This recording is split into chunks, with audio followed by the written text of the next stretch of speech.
Is Transformation Ground Control. Your source for all things business, technology, strategy, and change.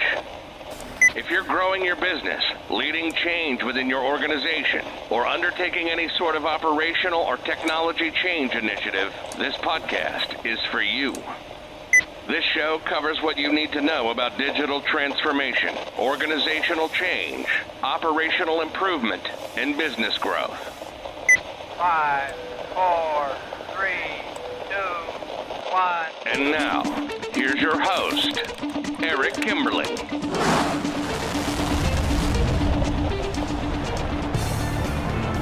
Hello, welcome to Transformation Ground Control, episode number 81. This is the podcast that has everything to do with digital transformation, including the people, process, technology, and strategy side of change. My name is Eric Kimberling. I'm the CEO of Third Stage Consulting, your host today, and my co-host today is Kyler Cheatham. Kyler, welcome back to the show. Thanks for having me. Happy to be here as always. Yes, thank you for being here as always. We've got a great episode as always. A little more entertaining, I'd say, than usual. We try to keep it entertaining and informative at the same time, but I think the entertainment value is probably a little higher in this episode, especially the hot topics we're going to get to today. We're going to cover a few different things that I have never discussed before. I don't know if you have, so this, for me, it's going to be new. So be curious to see where we go with some of these conversations. First, we're going to answer the question, can robots be cute? I don't even know where to go with that. I'm going to have to totally follow your lead on that because I have no good answer for you on that. But can robots be cute? We're going to talk about zombie pig technology, which at first I thought you were kidding when you said that's what we're covering, but then I realized you're not kidding. That is actually a real topic, like a real thing. So I never kid about zombies, Eric, ever. So right. Well, we'll see where we'll have a very serious conversation about zombie pig technology. And then we'll get into healthcare frenemies. We're going to talk about the evolution of digital lifecycle management. And then we're also going to talk about the need for warehouse management in all mainstream ERP systems. So those are our hot topics for today that we'll start off the first segment with. And then later in the show, we are going to have a few guests. We're going to actually have a panel discussion talking about change management. We're going to unpack a real life active digital transformation change management case study using one of our clients as an example and really talking through some of the lessons and best practices and tips based on our experience with this particular client. So on the show, we're going to have Nate Stroeher, who is a practice lead here at Third Stage Consulting, along with Kameron, Carpenter, and Mitch, Ottoson, who are also part of the Third Stage Consulting team. And they are part of the change management consulting team for one of our clients, which is a $1 billion global manufacturer of chemical products. So we're going to talk through their large digital transformation and some of the change management implications, lessons learned there. So stay tuned for that. And then last but not least, Kyler, you have a chance to interview Kristy Barber. You had a chance to interview Kristy Barber not too long ago. So we're going to play you a clip of that interview where you and Kristy talk about the evolution of QuickBooks, moving from the desktop to the online version. And this is something that's a big deal for QuickBooks users and small high growth companies throughout the world, but especially in the UK and other parts of the world where there's compliance issues that are necessitating or fueling or accelerating the adoption or the switch from desktop to online with QuickBooks. So if you're a small or mid-sized organization, perhaps you're using QuickBooks, that'll be a particularly interesting conversation for you. But before we get to those guests, let's talk about some of these informative yet highly entertaining hot topics you have for us. yeah, I really went for it on the titles here, but they will make sense and be very digital transformation based, relevant. So let's talk about the robots. Can they be cute? The question around this comes from a case study from StarTech Technologies, and this is in the UK. They use a delivery robot service, and what they focused on is the overall design of the device to make it look more quote unquote adorable. So think about a pet or a child or those types of things that we know as fundamentally cute, right? As opposed to the Terminator, scary person looking type robot. So they've really become a staple within this community, which is about 50 miles outside of Europe, which I know I'm not supposed to use, miles when it comes to talking about the UK, but I can't do the kilometers, so sorry about that. But basically, this case study, there's a battery-powered, app-summoned equipped with sensors to detect pedestrians, and armed with a speaker to be polite. So, for example, this allows the remote human operator to observe pedestrians that might be walking into the street that you might cut off and say, I'm sorry. Or if the pedestrian moves you out of the way of traffic, the robot, which they've become kind of stakeholders within in this town, that happens often, the robot will thank them. Excuse me. Also, within this case study, they talk about how the robots have actually kind of infiltrated the community by delivering food at local restaurants and playing with kids while they're at the playground, those types of things. So this showcases the opportunity for technology to become more within the comfortability sphere of the actual user or community that they're working within, as opposed to kind of more of that media-based stereotype of being kind of a scary device. So I wanted to kind of get your take on that when it comes to actual design of a technology, whether it's structural design or the actual device design. Is that really a key stakeholder to creating effective user adoption? As far as just making it more cute or humanized is what kind of what it sounds like you're doing, or Yeah, what you're and talking it's about. not even so much cute. If we look on the software side, it's more on of a comfortable lens. It's more something that might be familiar or birth less fear in that conversation. So they kind of took a psychology-based approach to a technology device design. Kind of interesting. Yeah. Yeah, that is interesting. It makes it much more humanizing, and I would suspect, as you were talking about it, it almost sounds less threatening. So it's less, you become less scared. I would think of AI or of robots or AI is sort of in my mind or going through my mind as we talk about the robots here too. But it becomes less of a threat, I would think, in that way. Absolutely. They actually deliver fish and chips for the family too, if you'd like some of that. So it sounds like a starship is a place that we need to visit when it comes to their technologies within this European town that they've used as kind of a pilot program. So pretty interesting. Have you heard, or did the article or your research show just how people are responding? Like, is it having a positive effect and that sort of thing? So, as far as this case study, they really have a very personal relationship. The study is actually called "Are People Falling in Love with Robots?" And I wasn't prepared to go that far because I felt like that was a little weird. Right.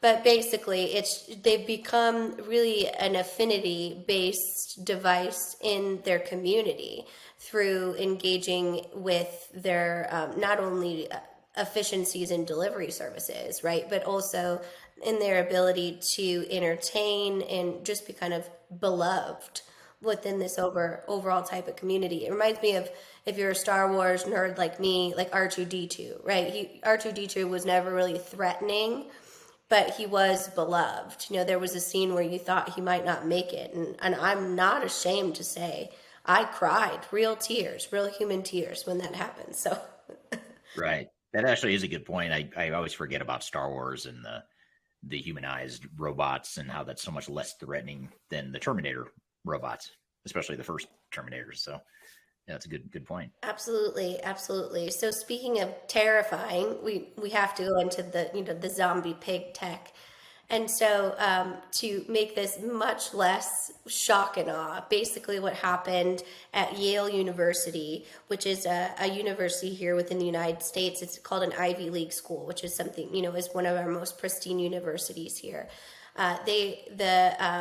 This new technology that specializes in cell-protective fluid to organs and tissues, and restores blood circulation after the deaths of these quote unquote test pigs. So basically what they were able to do is, even hours after their death, they were able to achieve other vital transplants when it comes to organs and restore blood flow and brain activity in these already deceased animals. And the reason that this is important, obviously, is they call it OrganX technology. Could eventually have several other potential applications or use cases. For instance, extending the life of organ transplants, which a lot of times, if you've ever been involved in that, it is a really tight time window, and transportation can be very challenging. And then also it can help create treatments for tissue damage, heart attacks, strokes, those types of different things. So not real zombie prigs running the campus of Yale, but it truly is an opportunity to see how healthcare technologies can extend the overall lifespan or enhance the quality of life of human beings. Yeah, and as sick as it may sound, sort of reusing or recycling organs and things like that. I suppose there could be some societal and or health benefits to that as well. As creepy as it sounds, as I'm saying it out loud, it doesn't sound that good, but there is part of me that thinks that could be just an interesting evolution for sure. Yes, definitely. And then always, the ethical piece of that, it always has to go into how will that look as far as an actual mainstream implementation within each culture. But, it really brings like taxidermy of pets to a new level. So who knows? We could have a 200-year-old cat running around for a little while, but it's definitely obviously a huge opportunity and leads us into kind of that metasphere use case of being able to train for these specific types of new technologies within a virtual or augmented reality. Oh, within metaverse? Yeah. Yeah, actually, that's a good point. It's almost like when I was growing up, when I was a teenager, first became a teenager, I really got into Stephen King books. So Pet Sematary was one of my favorite books growing up, and it sort of reminds me of Pet Sematary meets the metaverse. So interesting combo for sure. Yeah, we should have done this like around Halloween, this episode or something like that. Totally, yeah. Maybe we should not table it, but revisit this topic around Halloween. That's a great idea. We will absolutely do that. We'll do that. So moving into more of the healthcare transformation, as we know, this industry has been ripe with transitioning from technologies. But one thing that we haven't really talked about is the interoperability of the healthcare overall ecosystem. So to give you an outline, we have the payers. So basically the people that are actually paying, whether that's an insurance company or the patient, the provider, and then the financial institutions that either fund that up front or take the payments. And historically, these have never worked well together as far as any synergy. So new technologies such as blockchain, for example, or cryptocurrency, have given a significant opportunity for those core representations and administrative tasks that occur throughout many touch points in that system to actually be utilized in more of a collaborative nature, as opposed to competing for either the platform in which the customer goes through or which the provider provides the notes in and then goes to the insurance company.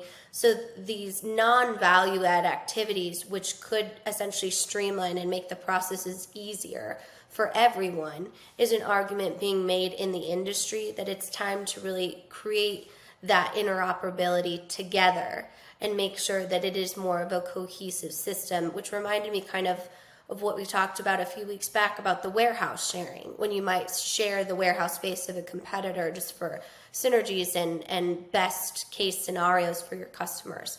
So I wanted to see if you felt like that eliminating those inefficiencies in any sort of industry by working different bureaucracies together that might not always work together well might be something of a trend that we see moving into more of an integrated approach to technology. Yeah, I think it's an interesting comment. I wouldn't have thought of that on my own as an emerging trend or as a high priority emerging trend, but I think it could be. And one of the things that comes to mind is when you think about all the redundant activities that organizations do, especially around lower value administrative overhead types of functions, every organization or most organizations out there are doing that on their own. They're sort of recreating the wheel. So if you could take those functions that maybe aren't your secret sauce, or they're not your big differentiating competitive differentiator, those might be good candidates to, say, share the cost, or to at least share some best practices and lessons learned, so that each of you, if you're competitors, could focus on your real competitive differentiators. And it's sort of like the same mindset, or the same approach or philosophy we recommend to our clients when they're implementing new technology. You have certain business processes where you might leverage those best practices or sort of the off-the-shelf capabilities of the software for certain parts of your business, but there might be other parts of your business that are so different intentionally and by design that you need to change the software to fit the business. So it's sort of like that same mentality of how can we find ways, and I think a lot of organizations are constantly struggling with this, is how do we find ways to not have to recreate the wheel in these lower value parts of our business? And that certainly could be one way to do it the way you're describing here. Absolutely. And just the benefit of a lot of these different entities within the industries that have always kind of butt heads, whether you're looking at, the DMV with car insurance, or health insurance and providers and those types of things that really have been a burden on the customer. But you think about it from an efficiency standpoint and thought, maybe if everyone kind of stepped back and looked at it from, a 1,000-foot view, there is efficiencies in the operational piece that create an opportunity to achieve everyone's objectives faster and easier, right? So I think that's kind of what a lot of times, especially at an industry that is in such a transitional phase like healthcare, is really discovering and transforming about their entire foundation right now. Yeah, absolutely. I agree. And your comment about the software customization piece kind of brings me to my next hot topic, or overall the concept of digital lifecycle management. So one of the research reports I was reading about had a very interesting argument that in order for businesses to stay competitive in this ever-changing landscape and marketplace, they need to focus on software engineering as their main core competency, and digital lifecycle management as opposed to focusing on system to system, because they need to have a core capability and evolve through integration to interact with each other. And the only way to do that is to create this central activity, not only on the technology side, but also on the operating model, processes, and skill set side, in creating a new workforce. I think this is a really interesting argument, and I wanted to get your take on it. Yeah, I think it is, and again, it's sort of an emerging trend that it's not top of mind for me right now, or it's not one that I think about often. But I think it's a really interesting point, because when you think of, I guess if we back up, it's really changing the mindset of organizations that are historically product focused, and they look at sort of their end product for a engineering or a make to order or a manufacturing company that actually makes something physical. They treat those products pretty highly. They value that whole life cycle management, the optimizing of the product design, all that stuff, and their investments in the product. And so I guess it sort of raises an even bigger picture question, which is, should we be rethinking our digital technologies and investments as an actual asset that we manage and optimize over time? And I think for a lot of organizations, they view it as a necessary evil, or sort of a ongoing operating expense, especially with the advent of the cloud, where we've sort of shifted digital technologies, or a lot of the digital technologies, we've shifted it off the balance sheet onto our, off the asset line items in the balance sheet to more of an operating expense. So that's that trend is inconsistent with what you're saying, which I think what you're saying makes more sense, though. Whereas we should view these digital technologies as assets, as things that we intentionally manage, and more importantly, things that we take ownership of. Too often we outsource. We have this outsource mentality of, let's just outsource to the cloud providers. Cloud providers want you to outsource because they make more money, so everyone's happy on the surface. But those companies that are really good at the whole managing their digital technologies and using technology to their advantage, they're not outsourcing everything. They're not just deferring to their software They're actually managing their technologies more aggressively, more actively, proactively than their competitors. So I think it makes total sense. Absolutely. And I think another thing to pull out of the thesis of your statement is that ownership is understanding that the evolution into different softwares that might have a really intuitive user face or a low code to no code option, it still involves a core IT need within the organization. And I think a lot of times it may lean out or change and evolve your IT team, but there is a need for being able to respond to something in the marketplace and leveraging the technology within your organization to be able to do so. So having that clear strategy internally is so important to an effective digital strategy. Yeah, I totally agree. Well, that brings me to kind of my last hot topic that is more ERP focused when it looks at the evolution of ERP systems. We recently put out our 2023 digital transformation report, which is available for download in the description wherever you're watching or listening to this podcast. Also available on our thought leadership guides and reports on our website. But I thought it was very interesting.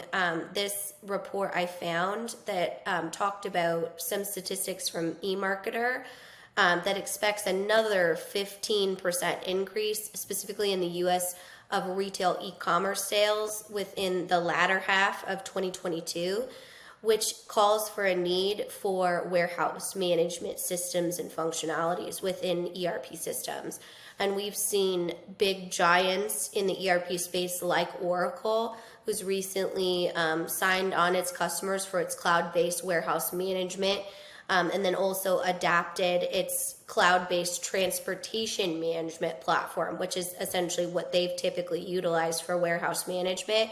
And then it's almost exclusively been the warehouse management opportunity or add-on within how they sell their software now. So it just, again, kind of showcases not only on the supply chain side, but the evolution of the overall buying behavior of consumers and needing to have, especially if you have a physical product, right, that warehouse management, inventory operations, seamless approach to stay competitive within, that 1 to 2 day shipping window. So just wanted to get, your industry expertise feedback on if that's something you've been seeing in the marketplace or you think we'll continue to see. Yes and yes. We are seeing that in the marketplace with our clients, and I do absolutely think that's going to continue for reasons even bigger or more expansive than what you're suggesting here, which is the growth of the continued growth of e-commerce, which I totally get that. I agree with that, but I think even more fundamental than that is the fact that organizations throughout the world are still struggling with their supply chains. They're just struggling to get the right products at the right place to the right customers at the right time. And a lot of this is evidenced just recently in the last few months. You've seen big retailers like Target and Walmart, for example, two of the biggest retailers in the U.S., are struggling with inventory issues. They've had big write-offs that they've had to write off their inventory because it's just outdated, it's out of season, it's not selling. They couldn't match demand at the right time. And a lot of this goes back to COVID, back to the lockdowns and people having to stockpile inventory, kind of going back to that old way of thinking of, we've got to get ahead. We've got to order way in advance now because the supply chain is so broken and so delayed versus where we were right before the pandemic was much more of a real time, just in time sort of an inventory management. So the fact that organizations are really struggling with this reality of the supply chain issues still dysfunctioning throughout the world, and in some cases having outdated technology, is just further perpetuating the problem. So I think that organizations, to fix their supply chain or at least mitigate the risk of these supply chain issues, are going to continue to gravitate toward technologies like warehouse management and other supply chain based technologies as well to try and further automate, streamline, and just get better visibility and planning into the supply chain.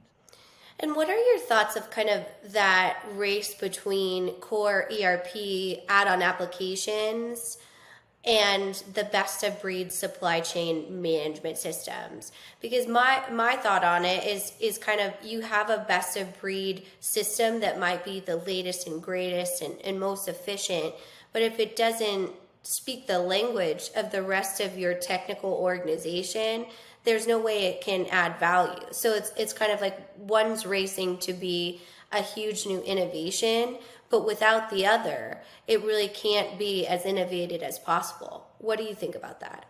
Yeah, it's an interesting question. I think it's almost like I feel like it's a debate that's never going to get resolved. It's a lot like arguing over, who's the best sports team or which religion is the best. I just feel like it's just one of those things you're just not going to get agreement on, and I could certainly make arguments across the board for different perspectives on it. But I think the key here is to, I think the key universal truth here is that warehouse management is very important, and anything to do with supply chain right now is very important to organizations. I think the key becomes, how important is that, and just finding the best supply chain or warehouse management solution. How important is that versus potentially having a single system that ties together the operations more seamlessly, but perhaps potentially waters down that supply chain and warehouse management type of focus. And the same could be said for finance or sales management, customer service, CRM, human capital management, and HR, business intelligence. You look at all these different parts of a business, and there's always going to be this tension between single ERP system that does everything but doesn't do everything really well versus point solutions that specialize in certain areas and do it better and deeper than ERP systems. So there's pros and cons to each. I think today, what I will say is that today, with integration tools and more of a focus on common platforms, that integrating multiple systems is a lot less of a bad word or a lot less of a frowned upon sort of a thing than it was 20 years ago. 20 years ago, it just didn't, you get all these silos and data issues and integration issues, all that kind of stuff. You could still run into that, and you still do see that today. But with modern technologies, it's a lot easier to integrate. And there's also organizations that are, or software solutions that are focused more on building a platform for a bunch of different third-party applications to bolt onto or be part of. So, for example, like Salesforce has their Force.com platform, where yes, you get Salesforce, the CRM solution, as sort of your core technology, but there's all these third-party developers that have created add-ons or variations of Salesforce to meet different needs. So you've got these sort of third hybrid option, which is focus on a platform like a Force.com, which is Salesforce's Force platform. And others have it too, like Palantir is a company that creates like interoperable integration of systems. You have ServiceNow, which is sort of like that. There's an organization called Stopwatch that we've had on the show before. We've had the CEO on the show before, where they create sort of an integrated way of viewing data across systems you may already have in place. So anyway, long story short, there's a lot of technology out there that's enabling alternatives to big ERP systems. Absolutely. That's a really good point, and having kind of that third bucket of options, and to your universal truth, it's great to know that you have options, and really understanding where your organization is at and what it needs is going to be key to picking any of those options out there in the marketplace, which is what kind of you and Mitch and Nate and Cam go into in our conversation about organizational change management, a case study from one of our bigger clients. Yeah. And we're going to bring on the panel here in just a moment to talk about this change management case study. And we get a little bit into the technology, or we'll get into the technology component of, I do want to ask them the question around how you balance change in the context of also potentially leveraging best practices or off-the-shelf capabilities. There's an inherent conflict there, just like there's an inherent conflict between single ERP versus multiple systems. It's always a trade-off, and finding that perfect answer is very difficult, if not impossible. So I do want to talk about that among other things with this panel. But we're going to have Nate, Mitch, and Kameron from the Third Stage Consulting team, who's part of a particular project team that is consulting to $1 billion chemical manufacturing company. And our focus on this project is organizational change management. So the client is going through a big tier 1 implementation, which the panel will talk about in more detail. And our role on the project is to help them manage the overall changes, the organizational changes, to make sure that the project is more successful. So we're going to have Nate, Kameron, and Mitch on the show here in just a moment to talk about this change management case study and an active digital transformation. But before we have them on, we'll take a quick break. You're listening to Transformation Ground Control.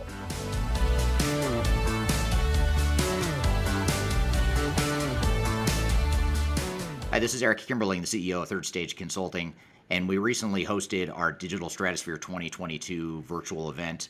It's 3 days of packed content related to digital transformation best practices, about 16 or 18 different workshops and different speakers that are presenting on different topics, everything you need to know about transformation. The bad news is if you missed that event, the event's over. The live event already happened. But the good news, if you've missed it, or even if you did attend it and you want to see replays or you want to catch the sessions you missed, you can do that now by going to stratosphere2022.com.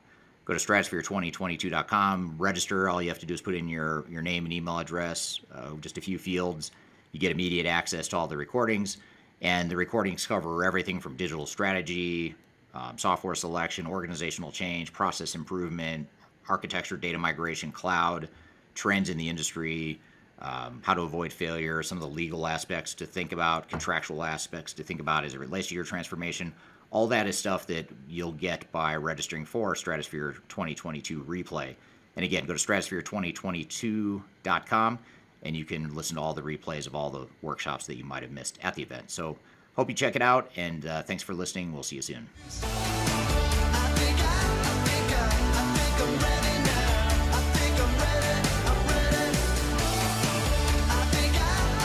Hello, welcome back to Transformation Ground Control, episode number 81. I'm here with Kyler Cheatham, and I'm excited to have our next set of guests on the show. It's a panel discussion we're going to have. It's actually a consulting project team here at Third Stage that is consulting to a $1 billion chemical manufacturing client.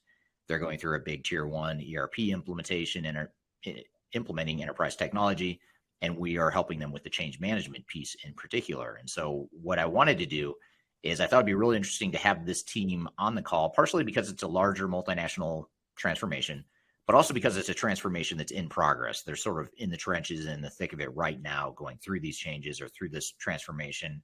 So we've had guests on here before, which are great. You know, you look back on a project that's already completed, you talk about the good, the bad, the ugly, the lessons learned, and it's great. But there's something different about talking to people right in the middle of a project. Sort of what are the things you're dealing with right this minute? What are some of the challenges there? And that's exactly what we want to cover here today. So with all that being said, Nate, Mitch, and Cam, welcome to the show. Thank you, Eric. I'm Nate Stroeher, and I'm a practice lead here at Third Stage Consulting, and have spent most of my career in IT and specifically around digital transformation and change management, and work on a lot of our change management clients here at Third Stage. Great. Well, thanks for being here. And then Kameron Carpenter, thank you for being here as well. Yeah, happy to be here. Thanks for having me. Kameron Carpenter. I'm a consultant at Third Stage Consulting Group. I have a unique background. I have more operational experience in the Air National Guard with over 12 years in maintenance, repair, and overhaul side. I bring that unique experience and my entrepreneurial experiences to Third Stage, driving digital transformation efforts. There's software selections, change management initiatives, you name it. I'm a delivery consultant. I'm hitting the ground running on these projects. So as you can see, I'm the guy in the deep in the weeds, as you will, day to day, and drive your projects to success. So quick, but enough about me. Great. Well, thanks for being here, Kameron. And then last but not least, Mitch Ottoson. Thank you for joining today. Yeah, thanks for having me. So Mitch Ottoson, I'm manager of strategy and transformation here at Third Stage. My background really has I've been in IT, and where I've spent most of my career has been walking the line between business and technology and figuring out how technology can be an enabler for business. And something I'm passionate about and look forward to talking about it today. Great. Well, great to have you all. Thanks for being here. And speaking of topics we're passionate about, I think we can all agree that we're passionate about change management. So we wanted to take this case study, which is interesting in a lot of ways, because a lot of times on this show and on this podcast, we'll sort of do case studies after the fact. After the project's completed, you look back and reflect on what went well, what didn't go well, what were some of the lessons learned. But this one's a little bit different because we're right in the midst of the transformation right now. So it's a little bit more of a in the trenches sort of a feel. And that's really what I wanted to get after here today. And today's discussion is sort of the good, the bad, the ugly of what's happening right now as you guys are going through this transformation with our client. So I guess just to start out, and we can't, obviously, hopefully the audience understands we can't share the client name or any sort of confidential information, but we can share a bit about the organization, some of the challenges and that sort of thing without mentioning them by name or without giving away who the organization is. But without giving away who the organization is, Nate, tell us a little bit about the client, what it is they do, what industry they're in, that sort of thing, as well as the scope of their digital transformation, just to start us off, and then we'll kind of get into some of the change management specific questions. Great. Yeah, thanks. Our client is a $1 billion plus multinational chemical manufacturing organization, and they called us in the middle of the implementation of a tier 1 ERP platform. They have had several technology initiatives that have been very successful, some that have been very challenging.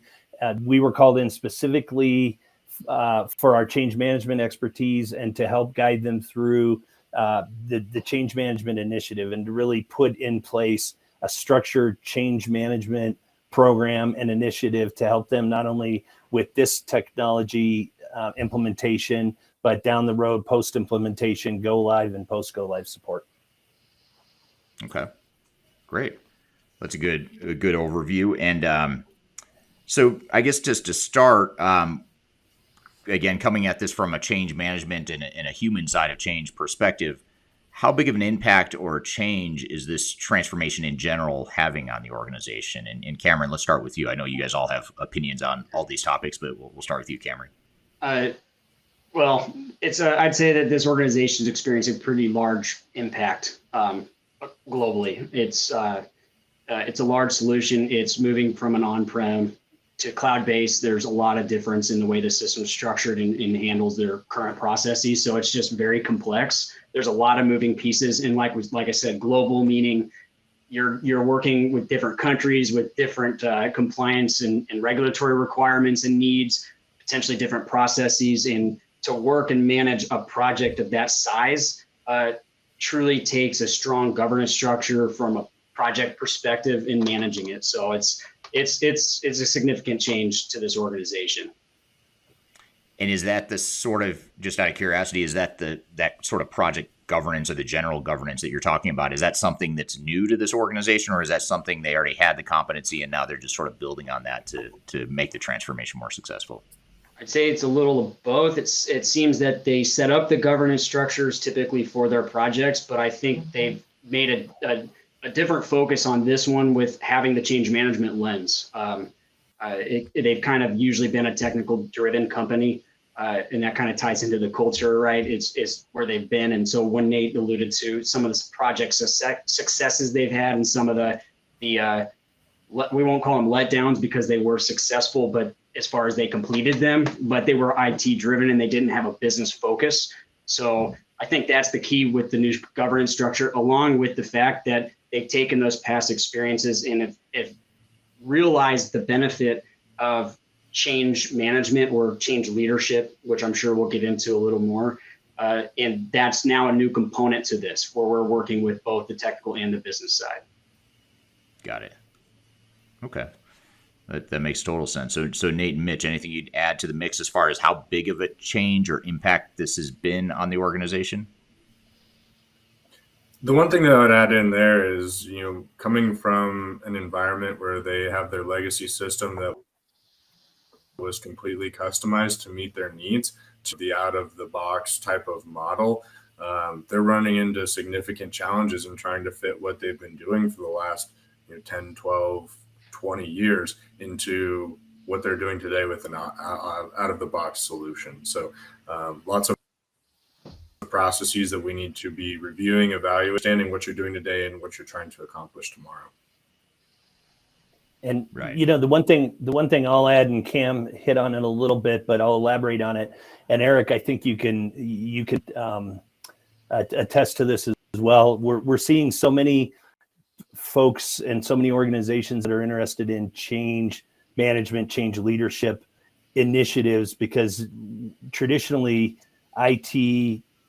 projects, platform implementations, any digital transformation has been driven and almost exclusively performed by the IT department. And our client has really seen some of the pitfalls and some of the challenges that have come out of that in the past.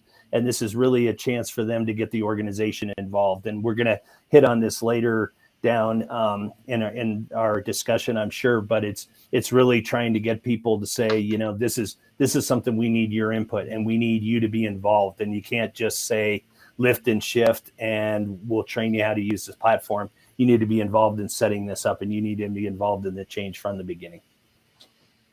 Yeah, great point. So to address some of these challenges that you guys have mentioned as far as the impact or the change to the organization, what if we just sort of back up or start at the highest level here and work our way down into the details, you know, what's the general change strategy in particular for this digital transformation? You know, what sort of approach are we taking, or how did we get started? You know, that might be a good place to start. What are your thoughts on that, Mitch? Yeah, so really we got started, and our whole goal when we first engaged with the client was to just understand where they're at.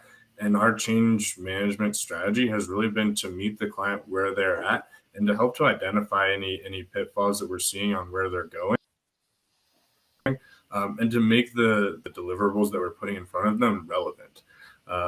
You know, we talked with some of their experience. I mean, they're a large company. They've worked with, you know, Big Four and basically any consultancy out there. And what's been different about us and our strategy has been we're not shoving a methodology down their throat.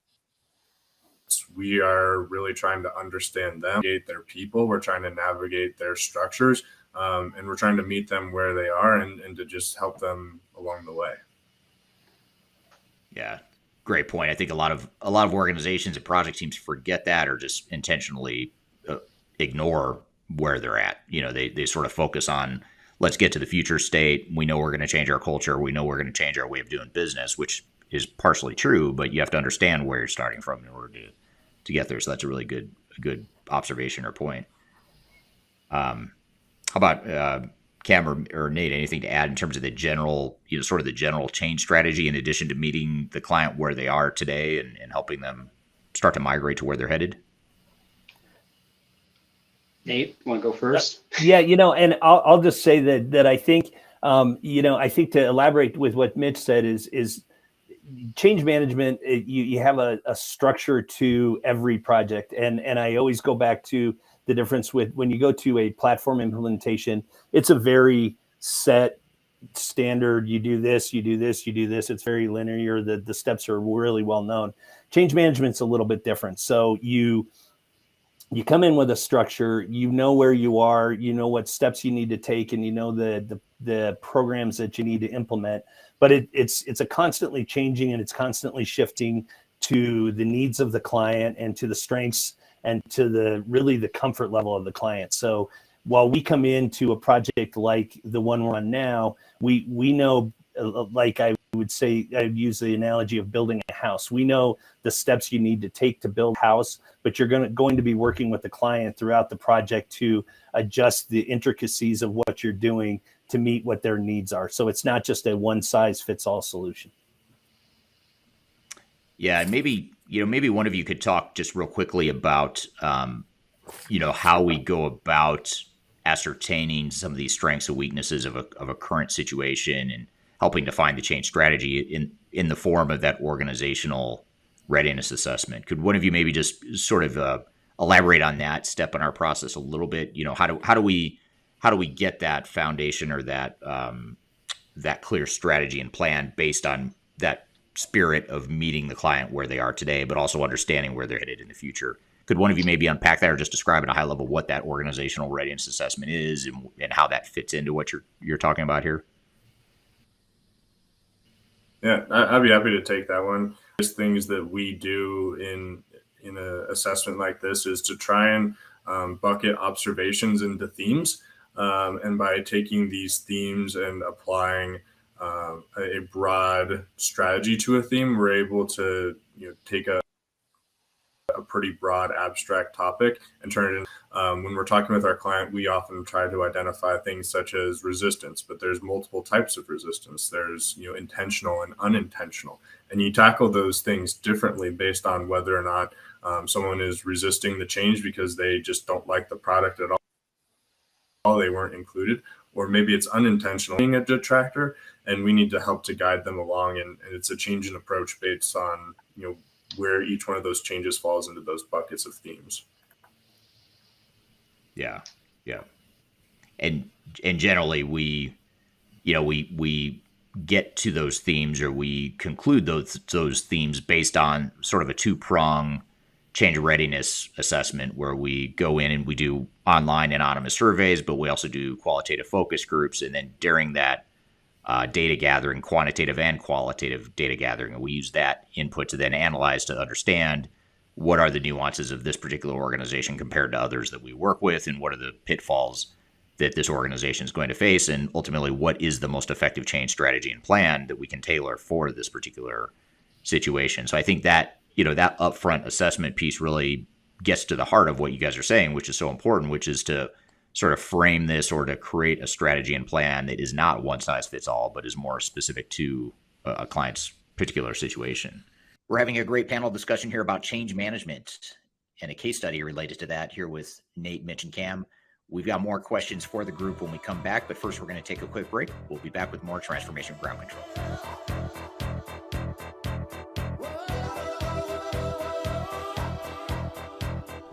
If you are aiming for transformation success, turn to Third Stage Consulting Group. Third Stage's independent and technology agnostic consulting team helps clients define their digital strategies, define their roadmaps, and manage their transformations. With offices in the US, Europe, and Australia, our team helps the world's most forward-thinking organizations through their transformation pitfalls and risks. If you are embarking on a digital transformation or business change initiative, contact Third Stage Consulting to see how we can help you reach the third stage of transformation success. Learn more about us and download independent reports, videos, and other best practices at thirdstage-consulting.com.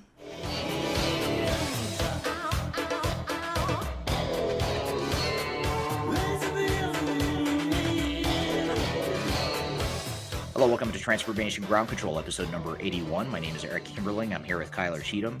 You can find new episodes of this show every Wednesday on YouTube, Facebook, LinkedIn, and Twitter, as well as all of the audio podcast platforms. And we are here in the middle of a conversation with our panel discussion of Nate, Kameron, and Mitch talking about a change management project with a large chemical manufacturer.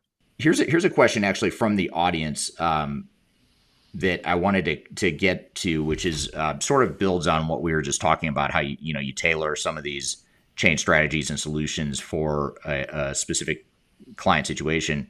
But it also gets into another sort of subtopic or thread within that discussion of, the pitfalls of initial implementation being IT driven versus business driven. And this is from Wilson over on YouTube, who asked the question here. And I suppose it's not really a question. I'm not sure if it's meant to be a question, but maybe I'll turn it into a question if it's not. But what are some of those IT-driven pitfalls versus business-driven pitfalls that you guys have seen, at least with this particular situation? And actually, I'm going to come back to another question that related to this as it relates to sort of standard software functionality versus the way the business wants to operate. I'm going to come back to that as well. But what are some of the pitfalls of an implementation like this being IT-driven versus business-driven? Is this a challenge that we've seen with this client, or what are your thoughts here? Why don't we start with you, Cam? Yeah, so from what I see with this client, because they have been strong in IT focus in their past projects, they're focused more on the business side now. So what's been positive might not be quote unquote a pitfall, right? Is that there's business focus, but still with consulting and the technical side. So you might get a technical perspective of, there's going to be a process change and you're going to need to train some people on this. It's not a big deal. But then when you switch gears and look at it from a business perspective, there's the pitfall is they don't see it from a cultural perspective, organizationally, and what it really means truly to the end user. So to me, for this specific case study, it's the fact that we're fortunate to have the business lens to tie back to what we might not get from the technical folks. There's some gaps, and that's the fluffy stuff, right? That we tend to talk about that people they don't want to talk about and work with for organizations, but it's true, and it definitely is impactful. Yeah, makes total sense. How about you, Nate? Anything you'd add to that? Well, I would just say that ultimately the platform and the technology is in place to solve a business solution or solve a business problem or provide a solution to the business.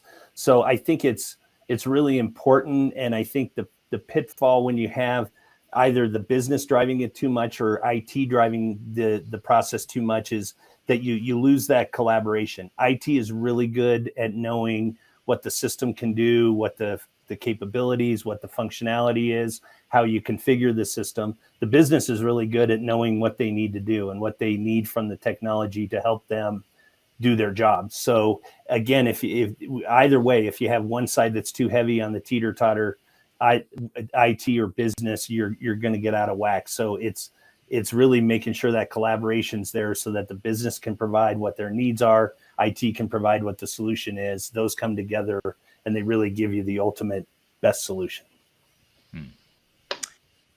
What about, Mitch, maybe I'll start with you on this question. What about this whole concept of, the standard functionality of the software? Every system, whether it's this one that this client is implementing or any other ERP system out there, or any sort of enterprise technology, you have sort of your standard workflows or a standard way the software works. And then you have the way the organization works today. And then you have sort of the future state of how that organization is going to work using that new technology in the future. Maybe explain to us or help us understand how has this dynamic worked with this particular client? What have some of the challenges been in terms of just reconciling the way software works versus way organization works today versus way organization wants to work in the future? Maybe help us unpack that a little bit if you don't mind. Yeah, absolutely. So, this client has been, and has an extra dimension to it in the fact that they're working with their software provider on co-innovation. So they're meeting and creating a product that is specific for the chemical manufacturing space. And so there's an additional layer to that where with, a lot of our clients traditionally, we look at what does the software do today? How does that fit your business processes and needs? Where are there gaps? And can that gap be solved for with an additional workflow that's something that's an out-of-the-box tool within the software to accomplish things that maybe aren't right out of the box, but it's not a customization. You aren't changing the underlying code. You're just changing some of the workflows within it using the tools provided. And then from there, you decide, does this need a customization or do we need to modify our business processes to meet the additional complexity here is that a lot of the software that comes out of the box inherently doesn't meet chemical manufacturing where it's at. That's the purpose of co-innovation, is to try and bridge those gaps. So it's trying to understand, is this a change that the client needs to make? Is it a change they need to? Is the vendor willing and able to make those changes and do it in a way that satisfies the needs of the business? So this one has been kind of like navigating a minefield and trying to, just understand where is it right to spend resources? Where should the processes change, and where should we ask for code to support the processes? And it really goes to understanding, what's core to what we do, what is our differentiators, what are our secret sauce, for lack of a better term, and how can we support the things that make our business unique and successful. So how, Nate, I'll ask you this, how successful or how open to what Mitch just described, how open has this particular client been to that approach, or how has that played out in actuality? I mean, what Mitch just said makes total sense. I completely agree. But then there's the reality of it's usually a little bit messier. It's a little bit messier than that. But how has it been with this particular client? Are they finding that navigating that balance of, leveraging workflows out of the system versus changing things to the system that they need to change? How are they navigating that? How would you describe the way they're going about that? Well, I think, and this is interesting, and we just had this discussion yesterday on one of our status update calls, but I think as the client's getting more and more familiar with the process, and as they're starting to see some benefits and some buy-in, for lack of a better phrase, they're starting to buy into the process. So I think change I think is while change is a subject is everywhere in our life. I think change management to an organization is fairly foreign.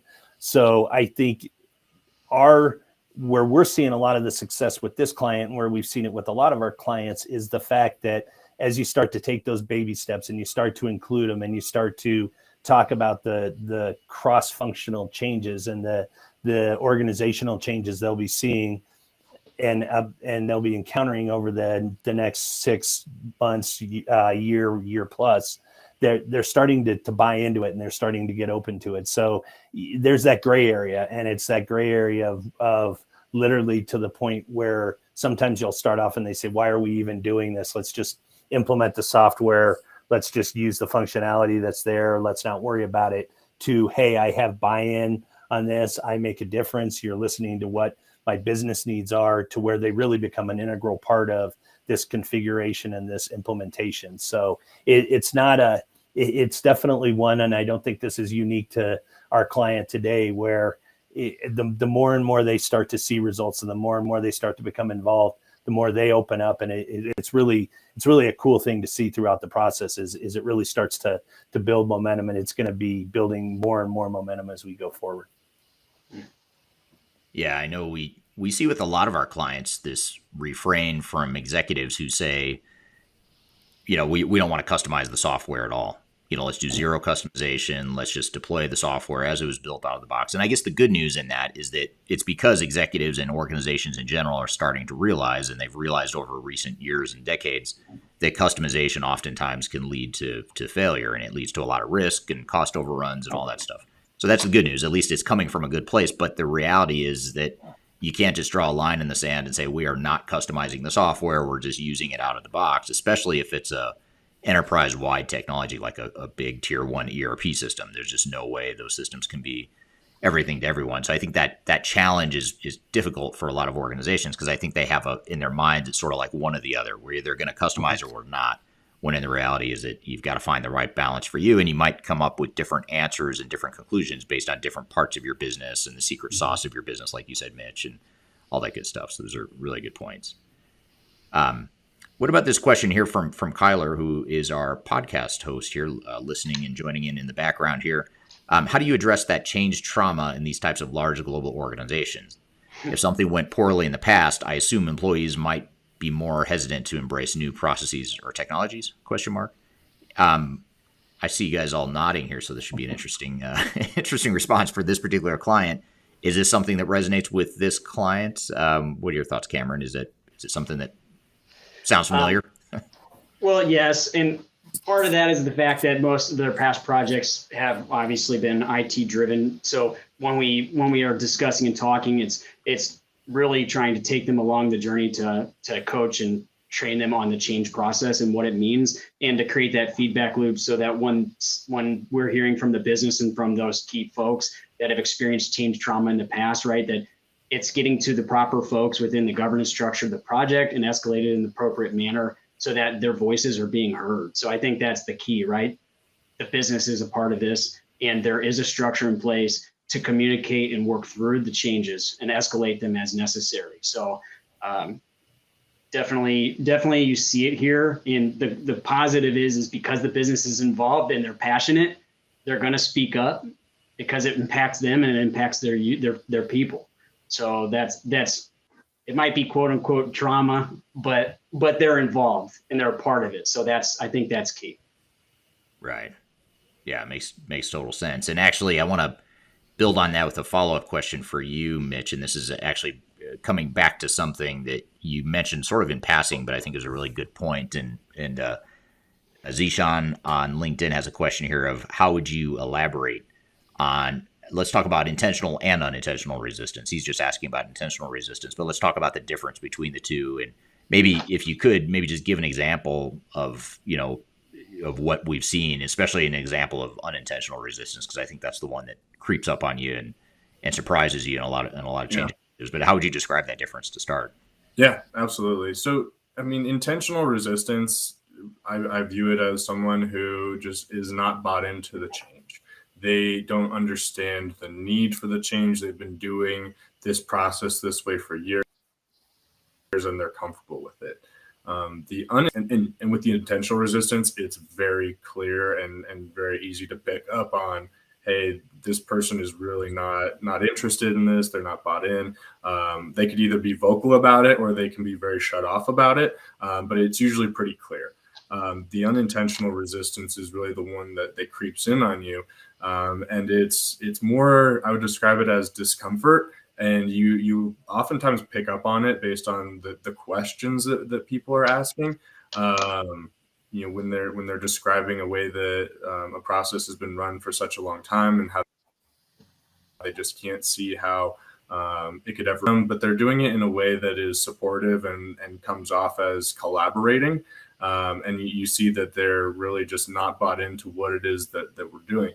It's the same, consequence where the buy-in isn't there, and it's just we need to bridge that gap a little bit more. But it's often a lot more, and so that one's a lot harder to pick up on and to do something about, and often more difficult to address because it's often the people that seem pretty positive about the project, seem pretty positive about what's going on.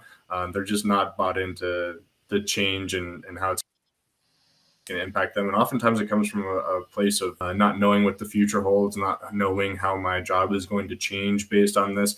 And so what we try and do to address the unintentional resistance is to give a clear picture, or clear as we can, on what's changing, why it's changing. The why is huge. But then also sharing a vision for the future. Your manual process that you've been doing this way and takes up 20 hours of your week, you can spend time working on other cool things that you haven't had the time to do that are there. So there's efficiencies that can be gained, and oftentimes people know that there's cool work that they can be doing. They just don't have time to do it. Yeah, that's a great point. And you hit another really good point, which is the unintentional resistance is way harder to detect. And in fact, I'd go even one step further and say it's almost misleading because it's unintentional. And so on the surface, the people or the work groups are on board. They're saying they're on board, and who knows, maybe they really are on board with the idea of change. But then once you start getting into the details of what the change means and how it's going to affect them and how it's going to really rock their world, then you start to get the pushback, not because it's coming from a bad place, but because there's fear, there's uncertainty, there's confusion, whatever it is. So that unintentional resistance is a lot more difficult to encounter for sure. Kameron, I'll ask you this question. I don't know if, part of me thinks this may not be a fair question, but I have to ask it anyway to see if you have a good answer. But do you have any examples from this particular client of either work groups or individuals that have demonstrated maybe that unintentional resistance where maybe on the surface they're on board, they're excited, but you get into the change and you start to really push on what the change means and how their processes are going to change or how their job's going to change, and then you start to see pushback. Have you seen any either examples of work groups or individuals where that was prevalent in this particular client? Yeah, well, yeah, I think so, because initially when you're going through, there's one big specific change impact that just pops up in my head. It's completely changed, like flipping them 180 from the way they do it today. It's in a large part of the organization with the operational side and key part of the business. And so as they're standardizing and pushing to that, initially we're watching the demos and seeing what it's going to be like. But as the project has progressed, there's been more and more frustrations and more involvement with other folks outside of the initial group. And you can see that there's the water cooler talk, and it's kind of transitioning and bubbling up, if you will, right, into something that's more extensive and more global. It's impacting a ton of folks. So I don't know if I encompassed it enough from the intentional perspective, but when it snowballs and it starts little and they're watching and they're on board, and then it's just kept growing and growing, we're seeing from an outside view this it's the snowball's as big as the house now, right? It's gone to a point of escalation and explosion, if you will.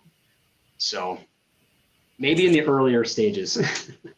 Yeah. So you see some fires burning or some fires brewing Yes. as it relates to that. Yes, absolutely. And I'm sure Mitch or Nate could elaborate on that because everybody's been all hands on deck for conversations around this change impact specifically. Mhm.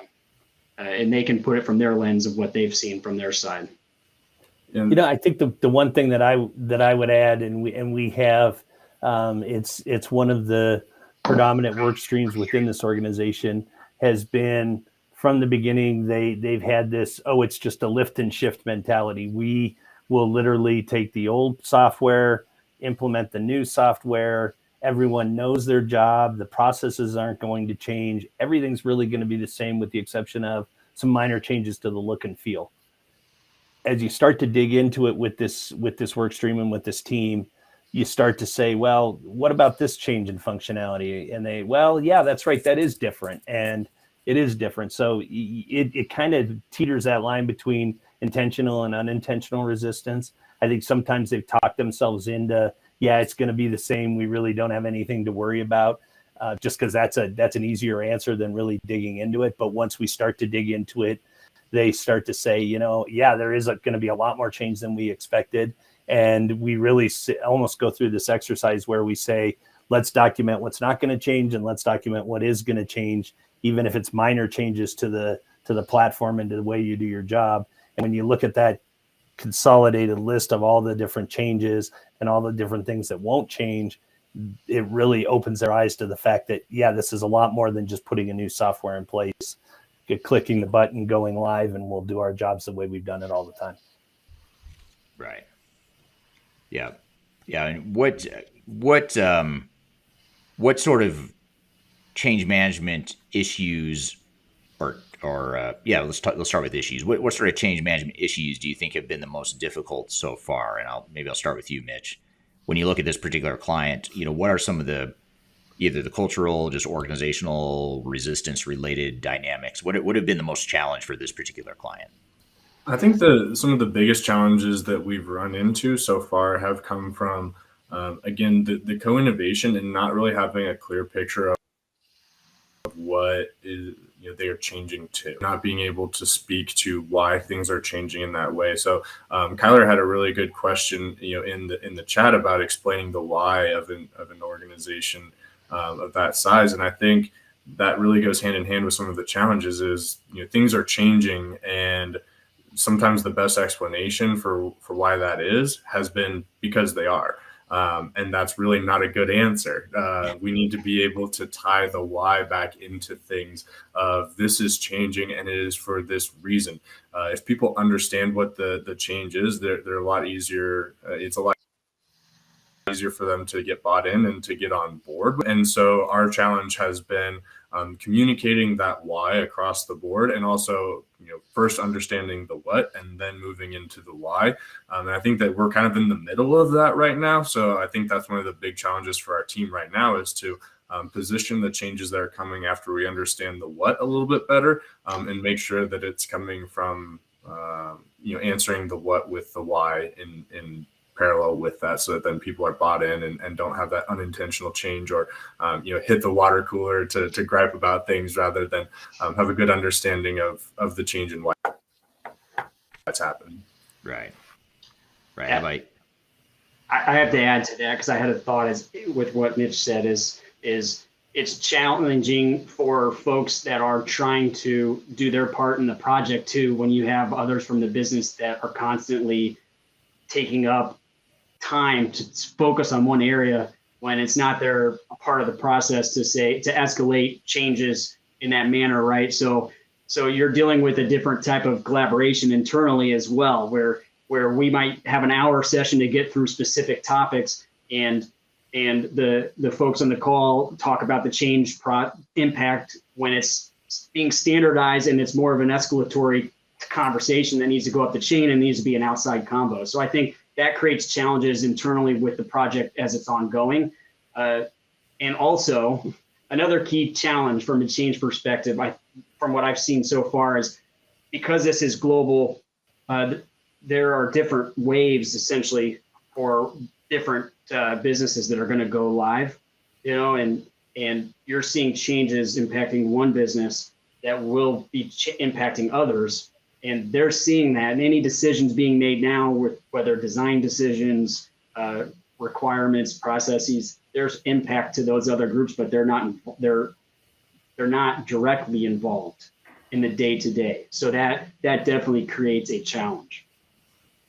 Yeah, Sort of the indirect impacts. Is that what you're talking about? Sort of like the downstream impacts or whatever. Yes. Okay. Yeah, there are decisions that are being made that will impact, the challenge that I think Cam was alluding to is, how much is enough involvement and how much is too much involvement. If you have too many cooks in the kitchen, it makes it hard to move at a pace that needs to be moved at for a project like this. If you involved everyone, you could easily expand the scope and timeline of the projects.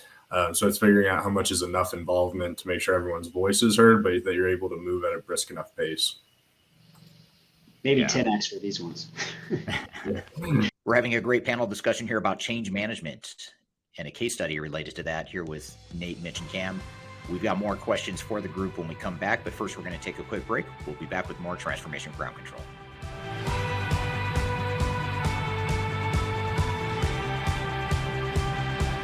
If you are involved in any sort of digital transformation or business change initiative, you will want to download the 2021 Digital Transformation Report. With its comprehensive overview of business and technology trends and best practices, this report is a must-have guide for any transformation project or executive team. Download this free report by visiting Third Stage Consulting at thirdstage-consulting.com.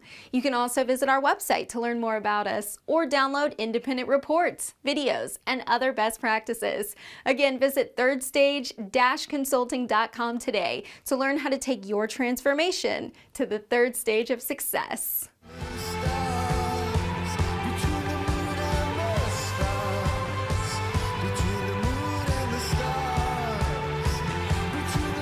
Hello, welcome to Transformation Ground Control, episode number 81. My name is Eric Kimberling. I'm here with Kyler Cheatham. You can find new episodes of this show every Wednesday on YouTube, Facebook, LinkedIn, and Twitter, as well as all of the audio podcast platforms.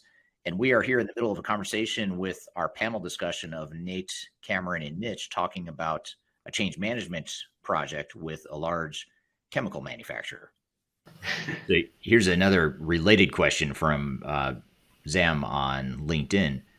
And Zam asks, as a change manager, I found it relatively easy to get the top management on board, but the challenge I face is with mid-level and frontline managers to even acknowledge the change that's happening. Any thoughts on how and what approach is best? And I'll start with you, Nate. That's a kind of a strategic question around how to get mid-level management on down. How do you get them on board, assuming the executives are already on board, or at least they're at least paying lip service to the fact that they're on board, if at the very least, let's assume.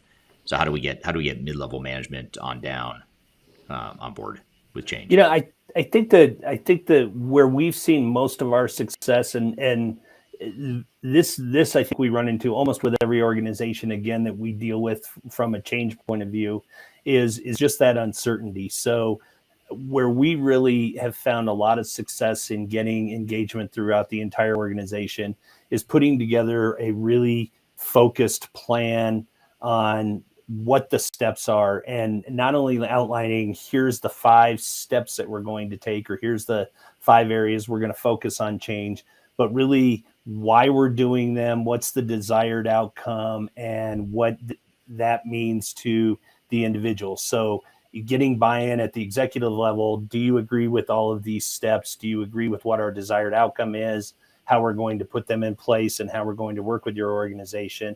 Once you get the executive level, then it's going to the mid-level and the end users, and really getting that buy-in as well. So I don't want to oversimplify it, but I think it really comes down to putting together a very concise and direct plan on how you're going to do it. And again, that plan is going to change within the framework, but really having we're going from here to here to here, and here's why we're doing it, getting buy-in from the end users as far as what the results are that you're going to produce, and really just getting started. And it's like we're finding with this client, getting started, starting to see some results, starting to see some buy-in to the process is going to get that momentum started. But without really a clear outline of what you're doing, a lot of people are going to just build the walls even higher than when you first got there. Yeah, makes total sense. If we had to back up a bit and maybe come back to just sort of the general trends and lessons here in this particular case study, what are some of, and I'll start with you on this, Nate, on this question too, but what are some of the general change management lessons learned from the project so far? I'd be curious to hear what you all think, but I'll start with you, Nate. Yeah, and I'll outline 4, and Mitch and Cam, you can jump in or circle back after I briefly introduce them. But I think first and foremost, it's never too late to start a change management engagement. We would have been involved with the client that we're currently working with from the beginning. We were called in about 6 months into this implementation. We had a lot of catching up to do. And a lot of work to really getting ingrained and get ourselves in place, starting with a late start from our side. That being said, it's never too late to start. And what you've learned, and whenever you start your change management engagement, you've already learned a lot about what's worked throughout the organization and what their challenges are. So you really do, even though you're starting late to the game, you're starting with some knowledge of what's worked and some knowledge of what hasn't.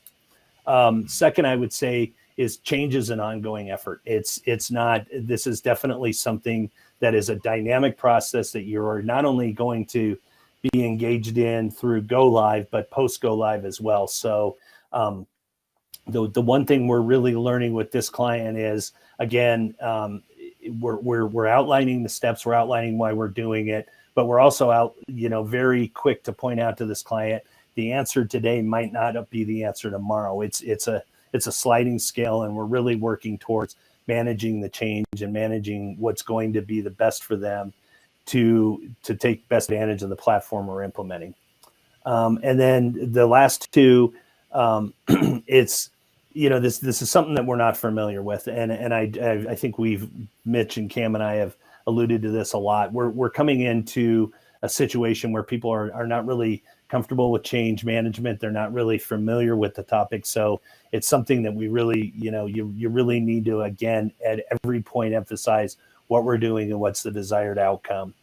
And, I think finally the biggest lesson we've learned, and one of the major lessons we're learning and growing with on this engagement, is celebrating what we've accomplished and really taking a stance of what we've accomplished, where we stand, and where we're going, and really starting to celebrate, here's kind of some of the things that we're discovering, here's some of the changes we're seeing, and here's some of the results that are coming from it. So that as people are grinding through this, it's not just a slot, just wading through the marshes, but it's actually saying, hey, we're making progress, and here's where we are on the continual effort going forward. Yeah.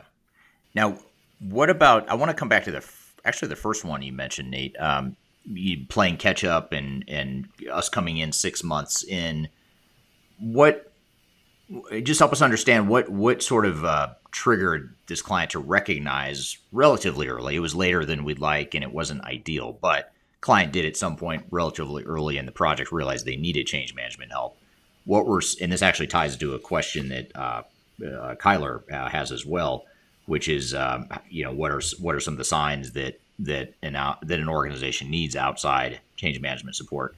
But in this case in particular, what did the client see? What were they seeing or feeling that made them realize that they needed help with change management? Mitch, do you want to jump in that? I can answer it, but I think you've got a pretty good perspective. I saw you nodding your head there. Yeah, so I think everyone can benefit in some degree from outside change, just in the fact that you come in with a completely unbiased third-party opinion and observations. So I think the writing is on the wall in some way, shape, or form for just about every organization out there, especially with a project of this magnitude. Like, if you're just in there going and tackling things the way that you have, no one's perfect at change management. And so getting a partner to come in and give you that unfiltered opinion and also game plan for how you can tackle some of the challenges, because there will be challenges, is incredibly valuable. So I think that that's a really broad answer to that, but I really do believe it's true for just about any organization, at least every single one that I've been engaged with. And I think to be a little more specific to this client as well, we heard so much, and we're still hearing it today.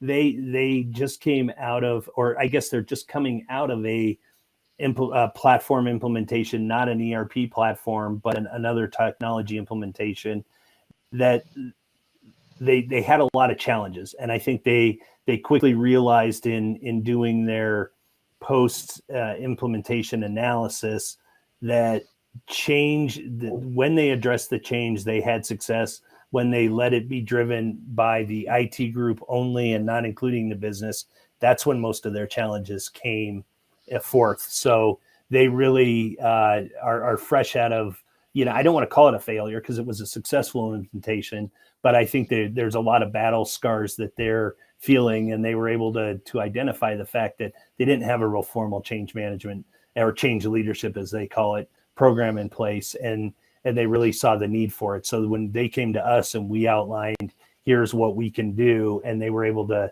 tie that back to some of the success they had, they said, hey, you know what you guys are selling us and what we've seen as success in the past, really they match. So we really can see the value in your solution. Let's get you involved, even though we're starting a little bit late to the game. Let's get you involved because we know that this is an ongoing process, and it's not just a 9-month implementation, but it's an implementation and a post go live support as well.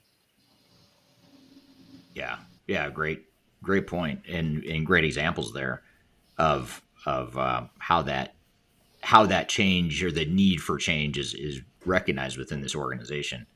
Here's a really long question. It doesn't even fit on the screen, so I'll try to paraphrase it here. Actually, in fact, I'm going to take that away off the screen because the part I showed doesn't really help. So the question here is from LinkedIn. I don't see who it's from, but it's someone on LinkedIn. It says, I'm hoping you guys could share your experiences or advice for someone in a senior leadership role during a digital transformation as part of a new merger and acquisition integration. And the question is, what specifically is the most effective way to address concerns without standing out as a potential roadblock in the transition? For example, if the parent company, the acquiring company, is wholly trusting the ERP consultants and appears to be actively resisting any sort of quality assurance or independent verification, validation. And maybe I'll broaden that question a bit to say, I'll rephrase the question a bit differently, and hopefully it still gets to the heart of what the question is really what they're trying to get at, and that is, how do we go about this change stuff? Knowing, if we back up and we know that the change in the human side of change is going to be the critical path. It's going to be the thing that takes the longest or one of the longer activities in a work stream, not because we're not good at change management, not because no one wants to change necessarily, but just because changing humans takes a lot longer typically than throwing in new technology. So how can we frame as change management practitioners or even just a transformation team, how can we frame change management as something that's not a roadblock or an obstacle to changing, and not something that slows us down, but something that actually speeds us up, if that makes sense? I think that is the heart of what this person, I think, is asking in terms of the M&A integration example. What are your thoughts? Maybe any one of you that might have an immediate thought there. Yeah, I would say, this question did come from a senior leadership perspective. And I think in that, the advice that I would give and something that we always try and do, at least I do personally whenever we're engaged in this, from a place of trying to build trust. Since it is such a human-centric thing that is change management, building that trust is an integral part. And if you don't have that trust, there's going to be resistance, both intentional and unintentional. So starting from a place of understand, then build that trust with both sides, the parent and the child organizations. Trust on both sides will allow you to navigate what those changes are, and you are slowing down. I think it's okay to acknowledge that you're slowing down, but you're slowing. I had a manager who used to say, slow down to speed up.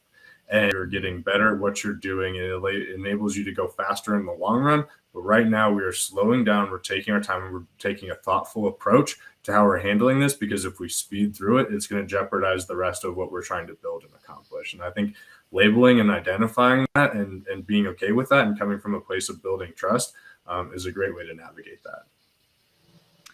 Yeah, and it seems like, I think, first of all, you have to recognize what you're going fast towards. I think a lot of times organizations think, well, this change management stuff, it slows us down. We're worried too much about people. We should just be building technology.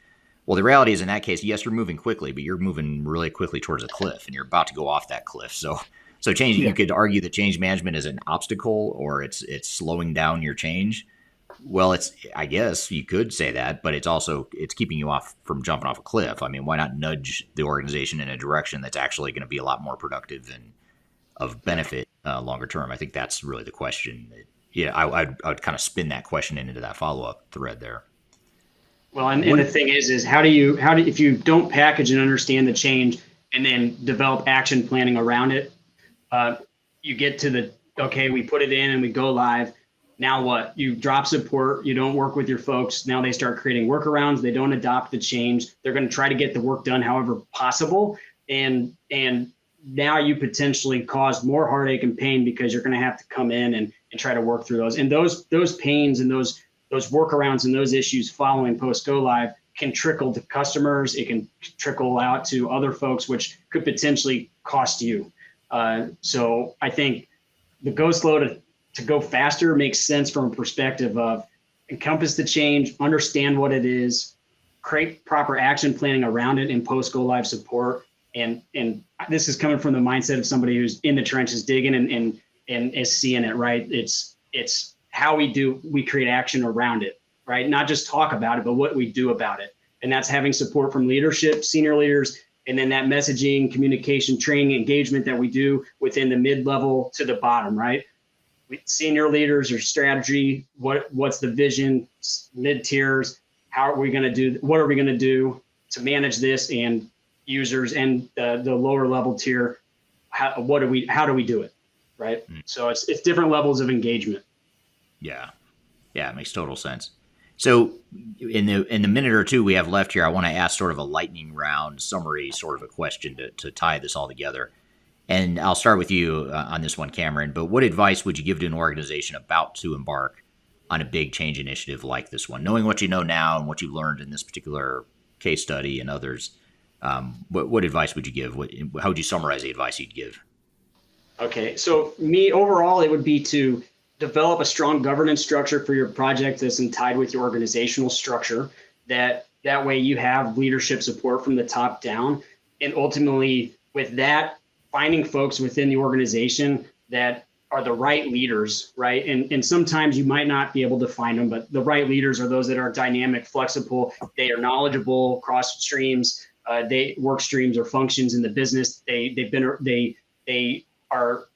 have a vision of the future as well, and they can communicate well with your people. If you don't have that, the advice is to find an organization, a third party or group like Third Stage, for instance, that can come in as a coach, an advisor, and help you through that process, develop your people into those roles in the project. Because sometimes you're going to assign folks and then they might not be really able to handle that position at the current point, but as you coach and work them through it and develop them, they're going to take on that role within the organization in the project, and it's ultimately going to help you to be successful. Yeah, that's great advice. How about you, Mitch? What would you add? I would say make the investment up front in understanding where you are at. These projects are often emotional. It's just the nature of them. And so facts kind of help you make sure that things stay unemotional. So understanding your current state with facts, with diagrams, with a really rock solid understanding of where you're at and where you need to go can help you to navigate some of the changes and the emotions that come from the changes. And then, since it's not a perfect science, everyone can be better at change management, even the best change management, or getting that outside perspective is really helpful. And lean on your support. Yeah, makes sense. And last but not least, how about you, Nate? What advice would you give to an organization about to start a big change initiative like this one? I think that the most important, and we've hit on it a little bit here, but I think we see it with every client, and that is you have to have buy-in and you have to have leadership. Leadership needs to drive the change. They can't just go to their organization and say, guys, it's time for you to change. You take this program and you run with it. Leadership has to be involved along with everyone else in the organization to drive the change home. So I think be it a change management project, any implementation, any project, any digital transformation project, the change has to start at the top and it has to be consistent throughout the project. Yeah, it's great advice. I mean, those are all three really good responses, and this is a topic we could easily spend another hour or two or three talking about. So I really appreciate your guys' time, and we started to scratch the surface, and I suppose that probably means we should do a follow up at some point and go even deeper, or especially once you've gotten a little bit further into the change initiative, just to see what additional lessons learned you have. It'd be interesting to pick that up again later. So. All right. Thanks, Nate, Kameron, and Mitch, and to the audience for the great questions there. That was a great conversation, great case study, a lot of good lessons learned there. Of course, we could have talked another hour or more about that topic and still not really gotten through everything we wanted to, but hopefully that gives the audience a good starting point for what to think about as it relates to change management on your digital transformation. In fact, we're going to unpack a few of the threads and pull on a few of the threads that we touched on here when we come back from a quick break. But first, we'll take that break. You're listening to Transformation Ground Control.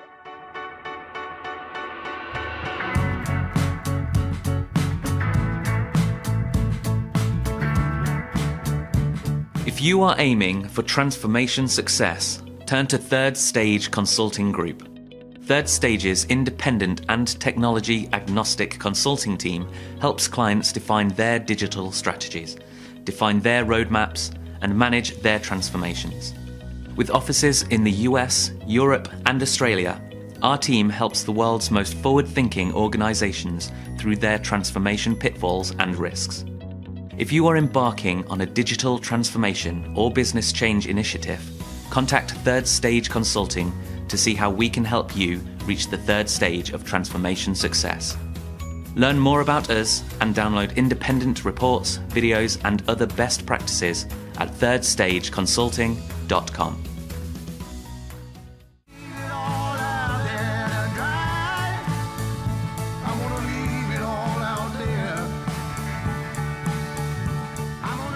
Hello, welcome back to Transformation Ground Control, episode number 81. I'm here with Kyler Cheatham, and we just had our panel discussion on the show talking about change management and a case study of change management at a large multinational client that we work with. What were some of your thoughts and takeaways from listening to that conversation, Kyler?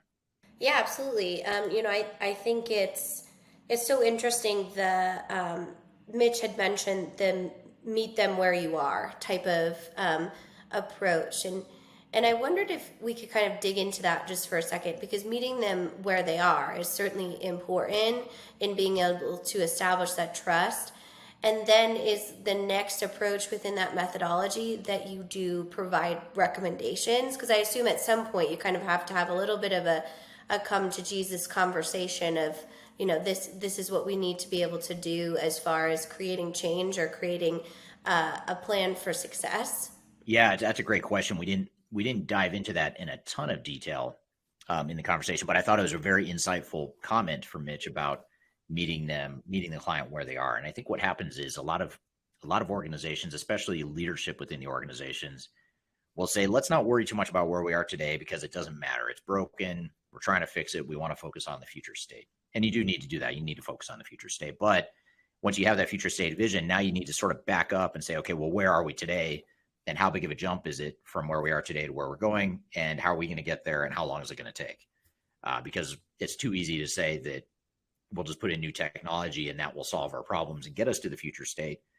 To Mitch's point, we have to start with where they are today and then help them through that journey and transition to the future. And when I say they, I mean the employees and the team at any organization. So that's a really insightful point and a really important one. And the other thing that's important, not just this isn't even just a change management issue, to be candid, it's also a project planning and an overall strategy topic, because organizations that are taking this big of a leap, if I can get it on the camera here, this big of a leap, that's a lot different than the ones that are taking more of that incremental leap. That maybe is still material, but it's not as big of a jump. And those are two very different timelines. It's two very different strategies, resourcing plans, budgets. But the problem with our industry today is that you have the concept of best practices or boilerplate approaches where software vendor comes in and says, we can do this implementation in 18 months with no consideration of how big of a jump is it.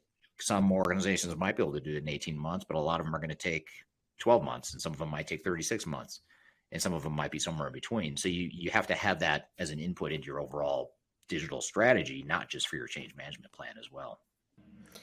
And I think that concept of that co-innovation that you mentioned, and kind of that house example that Nate gave about that customization and understanding that input from almost the general contractor of the project, right? Or the project manager a lot of times in these cases.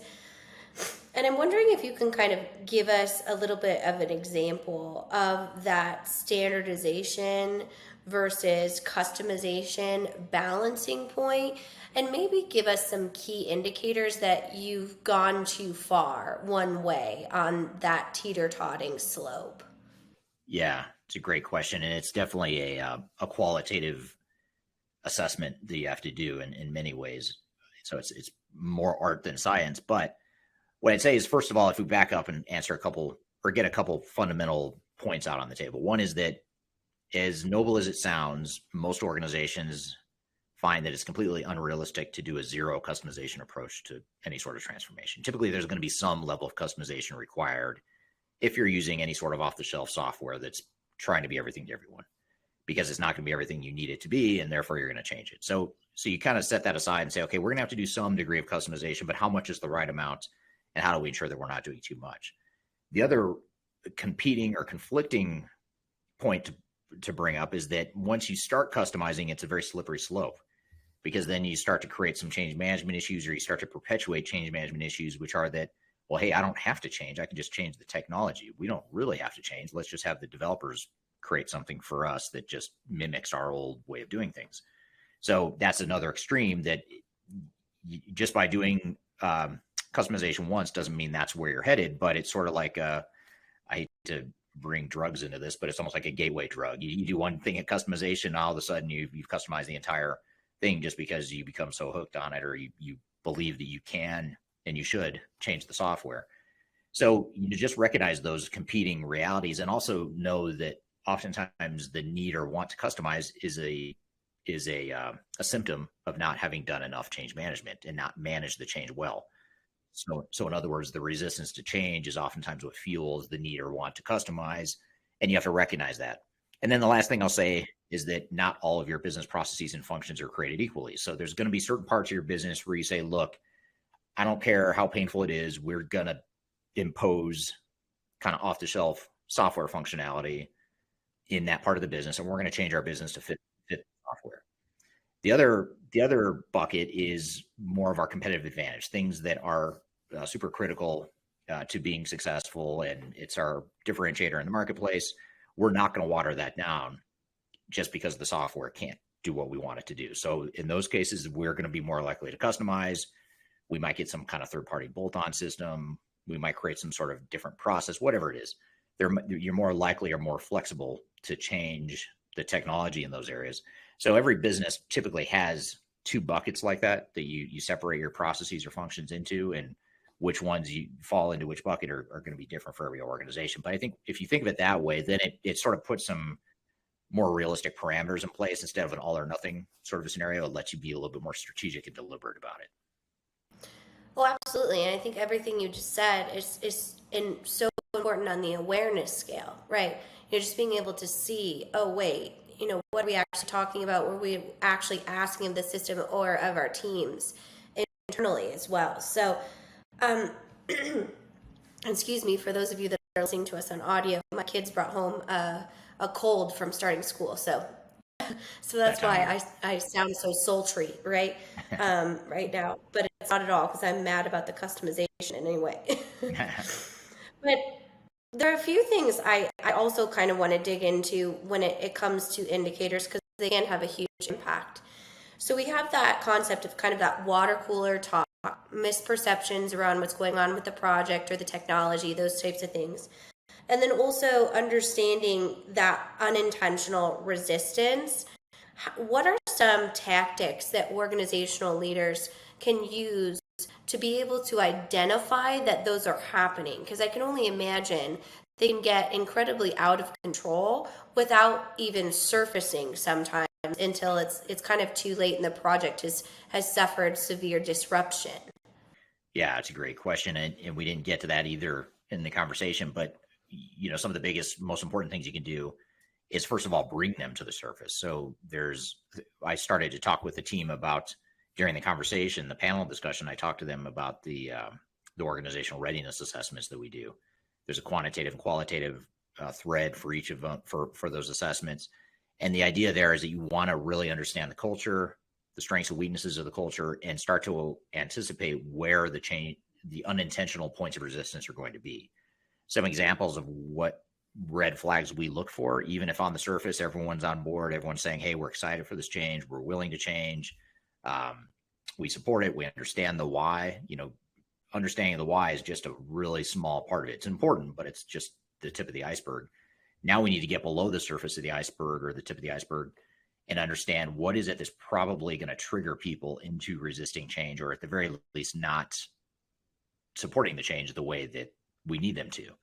And some examples of the things we look for are, some of them are more culturally based, more widespread culture aspects of an organization, things like poor communication, poor collaboration, lack of understanding across different departments.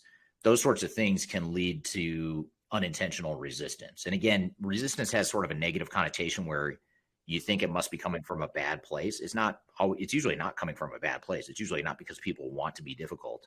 It's usually because they don't understand, they haven't collaborated in the past, and it's a big change for them. So that's where that comes from. So you look for those underlying causes of resistance, like lack of collaboration or communication, lack of trust of leadership, things like that. Then there's also more individual or work group based threads. On one hand, you look for things that are universal across the culture, across the organization, but then you have to look at other things that are more specific to individual work groups or departments or locations within a business. So that's where you start to look for things like, one part of the business might have been an acquisition. It was a company that we acquired in a different part of the world. They have a different culture. They're a lot more nimble and flexible or entrepreneurial, whatever you want to call it. Whereas the parent company is more standard, more common way of doing things. And there could be potential cultural conflict there. So you have to anticipate that and say, well, those two things, if we haven't fully integrated those cultures yet, and now we're putting in a single technology to try and integrate the business, that's going to create tension. Not to say we should avoid it or just ignore it, but to say we need to work through that. That's going to be a big change management issue. So we really need to double down our efforts on the change management front. So you start to look for things that we know from experience cause resistance to change, rather than waiting to feel the resistance to change. Because by the time you feel the resistance to change, that's usually late in the project, and you're usually just about to go live, and you start to realize, wow, there's a lot of resistance here, and it's a lot more than I realized. Eric, is there any type of technology that you can help use to identify those areas of resistance, whether it's, looking at surveys from organizational readiness or even a user adoption platform? Is there anything that might help from a data perspective that's a bit easier to kind of mine in that? Yes, it's fun you should say that. You must be a marketing person. You're all about messaging and getting the right message in there.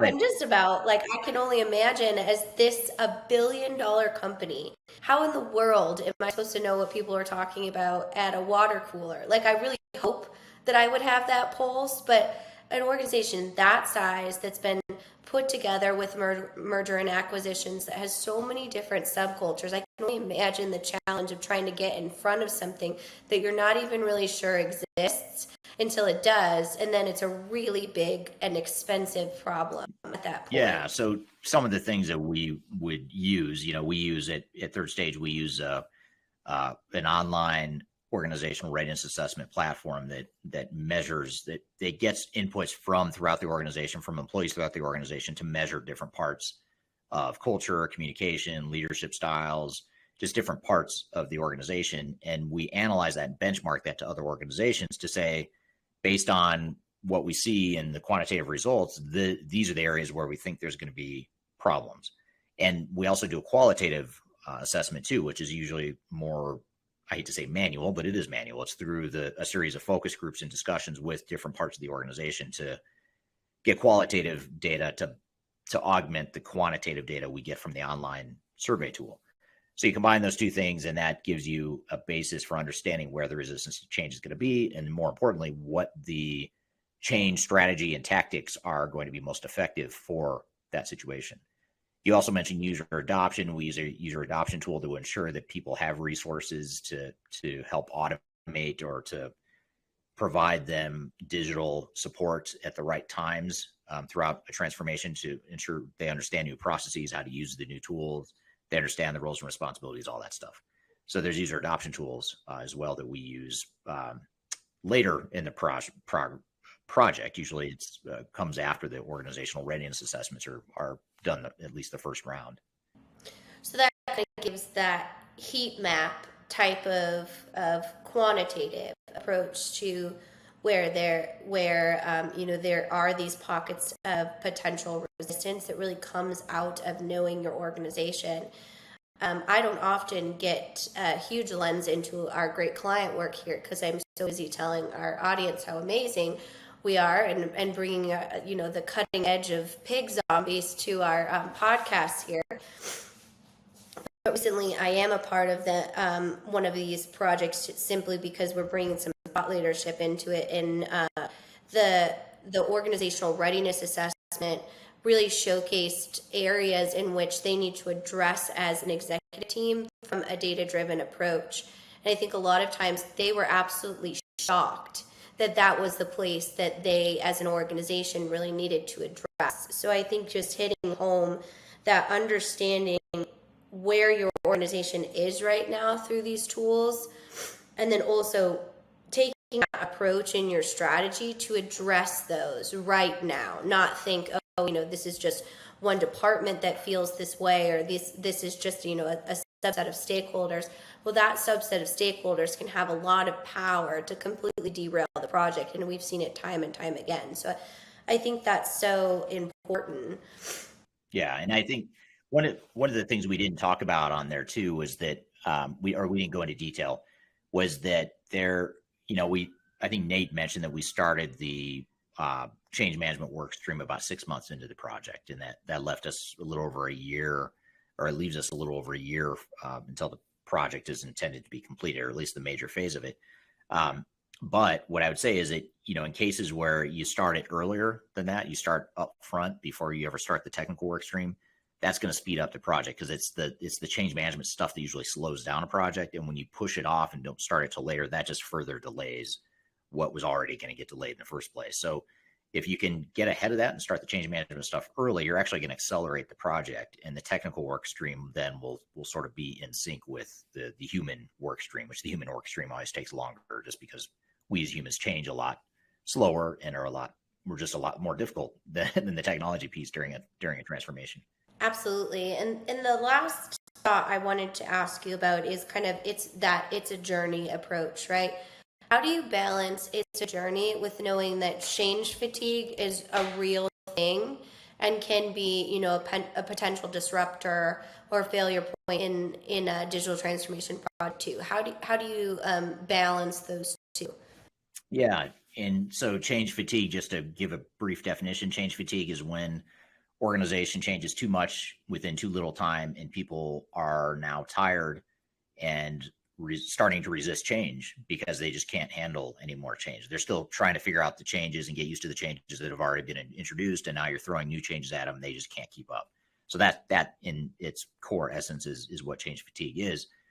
So the question then is, to your question, how do you balance that? You just have to, first of all, align it with your culture. I think a lot of times organizations are unrealistic about who they really are, and it goes back to Mitch's point about meeting where you are today. So you need to recognize that, if you're a risk adverse company, you've historically changed very slowly. Now all of a sudden you're going to change really quickly. That's a culture shock. So not to say you can't do it, but just be prepared that that's high risk. That means you've got to get real serious about change management and really make sure you focus on those things. So that's probably the best thing I can think of, is just align it with your culture and be realistic about what it is you're trying to accomplish in what amount of time. Absolutely. Well, great conversation, and great to see some faces that are typically very busy on the client side here at Third Stage. So thank you to Mitch and Cam and Nate for joining us. That was a great conversation, really insightful. Yeah, it was a great conversation. I appreciate having them on the show, and audience had great questions as always. So we really appreciate that. So we're gonna dive into more topics and more discussion. We're gonna move on to our third major segment here. After a quick break, we're gonna have Kristy Barber, who's a manager here at Third Stage Consulting. She's been on the show multiple times in the past. She's going to talk about the evolution of QuickBooks and the evolution from the desktop to the online version. So if you're a small or mid-sized organization that's using QuickBooks or thinking about QuickBooks or trying to move away from QuickBooks, this is a great conversation and an interview that you had in the past or recently in the past with Kristy Kyler. So we'll play that clip here in just a moment. But first, we're going to take a quick break. We'll be right back with more Transformation Ground Control. Give me the sense to wonder. If you are aiming for transformation success, turn to Third Stage Consulting Group. Third Stage's independent and technology agnostic consulting team helps clients define their digital strategies, define their roadmaps, and manage their transformations. With offices in the US, Europe, and Australia, our team helps the world's most forward-thinking organizations through their transformation pitfalls and risks. If you are embarking on a digital transformation or business change initiative, contact Third Stage Consulting to see how we can help you reach the third stage of transformation success. Learn more about us and download independent reports, videos, and other best practices at thirdstage-consulting.com.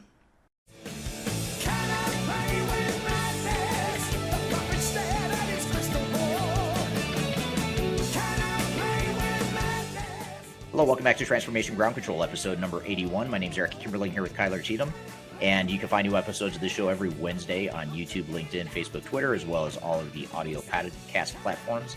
Be sure to subscribe to us, check us out, and leave us a review too if you don't mind. We take that feedback very seriously and use it to get ideas for future content, so we appreciate that in advance.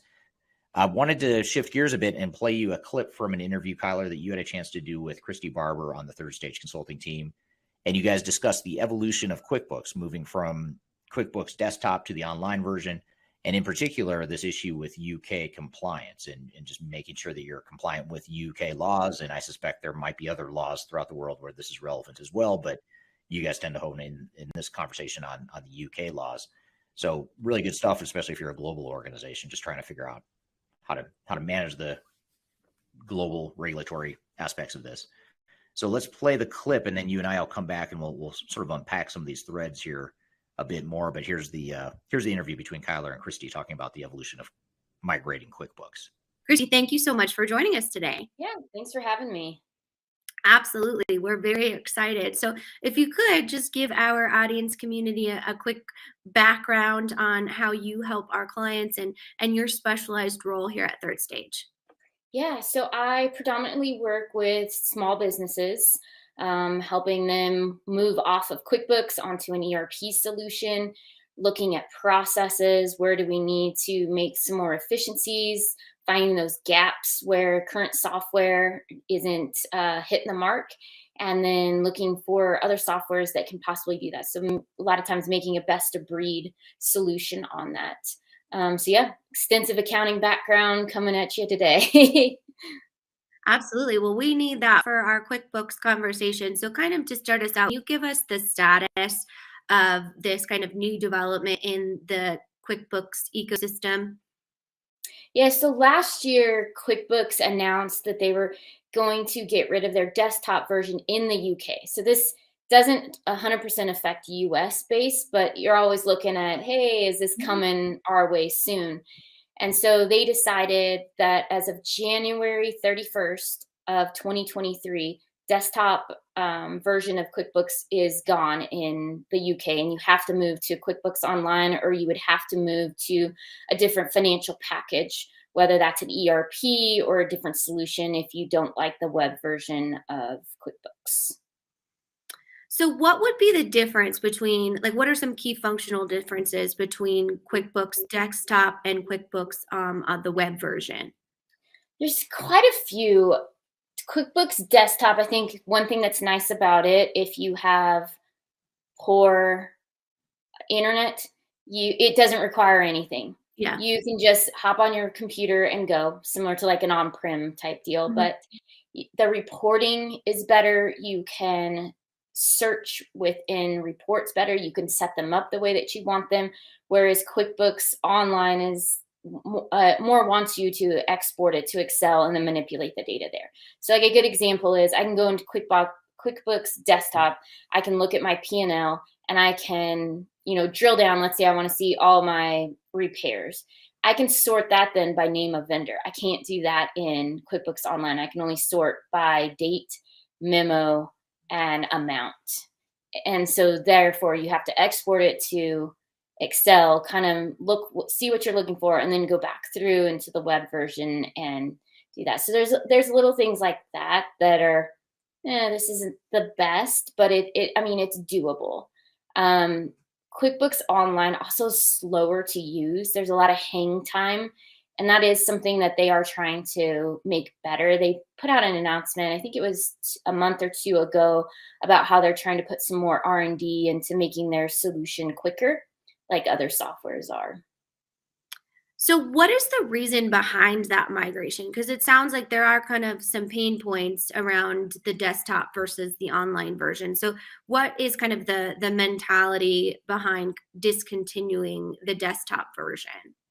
So their reasoning behind it, this is coming from QuickBooks, is that you are not staying compliant when you're buying desktop, because you can buy, like a good example, I have a client right now, they're on QuickBooks 2018. There's no need to update because they don't do bank feeds, they don't do payroll from it, they don't do payments. They're just keeping it as a bookkeeping system. So therefore they're not out of compliance. They're just, keeping it like a check register. For people that do get bank feeds and different feeds that would come into the QuickBooks, then that part is they can be loosely non-compliant, I guess. They would just be having to hand enter everything in instead of getting a feed. So I have another client, they are on QuickBooks 2019, and they're that way. They're like, well, feeds don't work anymore. Oh, well, we're just going to keep using this until we're at a good place where we can upgrade to a different software, because the newer version of QuickBooks Desktop in the States is a subscription model. So it's kind of a hybrid cloud desktop. So you're paying yearly for a desktop version because QuickBooks is trying to say, well, that way we can keep you compliant. Yeah. So it sounds like from not only the user side, because we know that the UK has a lot of strict compliance regulations. So that would make sense, I think, for that marketplace. But it sounds like they're also trying to move to a SaaS-based model that we know is kind of the evolution of the business model for software vendors or our core ERP vendors. Would you say that's correct? And I don't know if you remember, there's a software out there, Xero, and they came out trying to be QuickBooks competitor. Oh gosh, probably like 8+ years ago. And they were always cloud-based. And it was a new thing. And that was before QuickBooks really went into the cloud side. They were kind of, putting their toe in the water on it. And I think people are starting to see, as we're moving to more SaaS-based, it's easier, because if you travel and you have a different laptop for travel versus what you have in your office, you could easily log in, get something done. Whereas you got to wait till you get back to the office if it's a desktop to be able to print a check or look something up. So there's a lot of pluses with online for that respect. Absolutely. As long as you have that connectivity, which a lot of times I think, and obviously you would know much better than me, but specifically in our global emerging markets, that small business connectivity can be a really big challenge. So what would you say to businesses that are considering a more basic financial system like QuickBooks that might be in a marketplace that doesn't have a ton of that infrastructure in place? And I think with that, at least for in the US, you can stay QuickBooks Desktop and you would just go on the subscription model where they have it broken out by how many users you need. So for example, I think it's like $500 a year for 2 users. So you could move to a model like that. The other thing I have seen is they put it like if you have a really good infrastructure inside the company, you put it on a server and then you have a virtual machine that logs into the server to be able to access it that way. I've seen some things like that. So with that, and knowing that this is a migration or a push towards more of that internet-based system, is this a time when these types of companies should go through an evaluation to see if that software still makes sense for them, or what would you recommend from that business advisory perspective? Yeah, I think that it's kind of a great place to be in a lot of ways, because how many companies out there where you kind of been wavering of, oh, should I keep this another year, or should I really look into a more sophisticated software to be able to get the company where it needs to go? And I think this is that kind of the fork in the road. Do you want to stay and then just move to an online version if you're UK or US to subscription based? Or do you want to start evaluating, is there something else out there that's better based on the needs of my company? And I know you and I have talked about this on previous podcasts too, of when we get to inventory and how QuickBooks doesn't do inventory, and is your company heavy based inventory and you're having to do it in Excel or like Fishbowl or various add-on to QuickBooks that kind of does the job but doesn't quite hit it exactly. And that's another good time to start looking at it. And we talked kind of about inventory, so I want to expand on that just a little bit. What are some other sort of key components that might showcase that a business is ready to kind of graduate from the QuickBooks overall system? So inventory is always one. Second is reporting. Are you getting the reports that you need to make business decisions? QuickBooks is limited. You get your basic P&L, balance sheet, some of those, but with ERP software, you can have specific reporting by department. You're doing more cost accounting, where QuickBooks can do kind of a hybrid cost accounting by class. So that makes it a little, something that you may be looking forward to in an ERP. You can also do like budgets. ERP softwares let you do budget versus actual. So you could make a budget in an Excel spreadsheet, upload it to your ERP software, and then it's comparing the actual to it. So at the end of the quarter, the end of the month, you can see, hey, did I hit my marks? Am I on par to get our goals? Those are like, I always think the two really big ones. And is the accounting software that you have today meeting your needs? For example, if QuickBooks doesn't have the roles, sometimes the roles and responsibilities that you want to hold back and view only here or edit only here for certain people, and you can get that with an ERP. Absolutely. I think that makes a lot of sense. And kind of on the flip side, when we talk about budgets, specifically when we talk about costs, obviously an ERP system, a core ERP system, or a bigger best of breed financial based system can be a significant investment for smaller businesses. Can you talk a little bit about just the overall balance of understanding that QuickBooks still is a very sophisticated system and might be the choice for the client, but also understanding that they could go into a greater functionality with a core ERP for a greater cost? So how do you kind of weigh the balances of the pros and cons of that switch? A lot of it comes down to cost. How much money do you have that you could allocate to a new software? Does it make sense now to do that? Does it make sense to kind of look at it, get an idea of what something would cost, and then save towards it? And I know we've talked about that too, of different ways that you can purchase software, whether it's you're getting a loan from the bank or, various ways that way that you can move towards it. There's also software out there. So a good example is NetSuite. NetSuite has I call it the beginner package of an ERP. So if you're a smaller company, like 500,000 and under, there is an ERP system for you. So it's kind of just moving slowly into that. It's more the finance package of it, but it could be a way that it's a easy spend. And then that way, as you grow into it, you can start bolting on the other things your business needs. And that's a way to start. And some of the other softwares are that way too. I mean, you can have minimal users. Other ERP softwares, you have to have X users before the solution would make sense. Yeah, definitely. And I think it's always a challenge for our small to even medium-sized business community to have kind of that cash capital on hand to be able to purchase some of these bigger systems.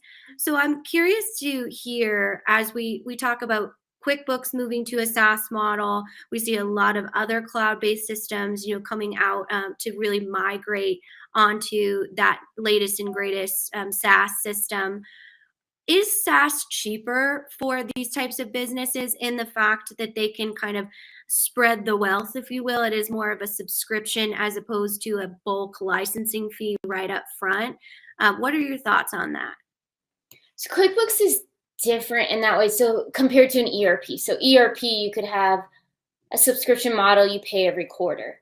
You can also do an on-prem and you pay X dollars up front, and then you have your license subscriptions maintenance subscriptions that you would pay.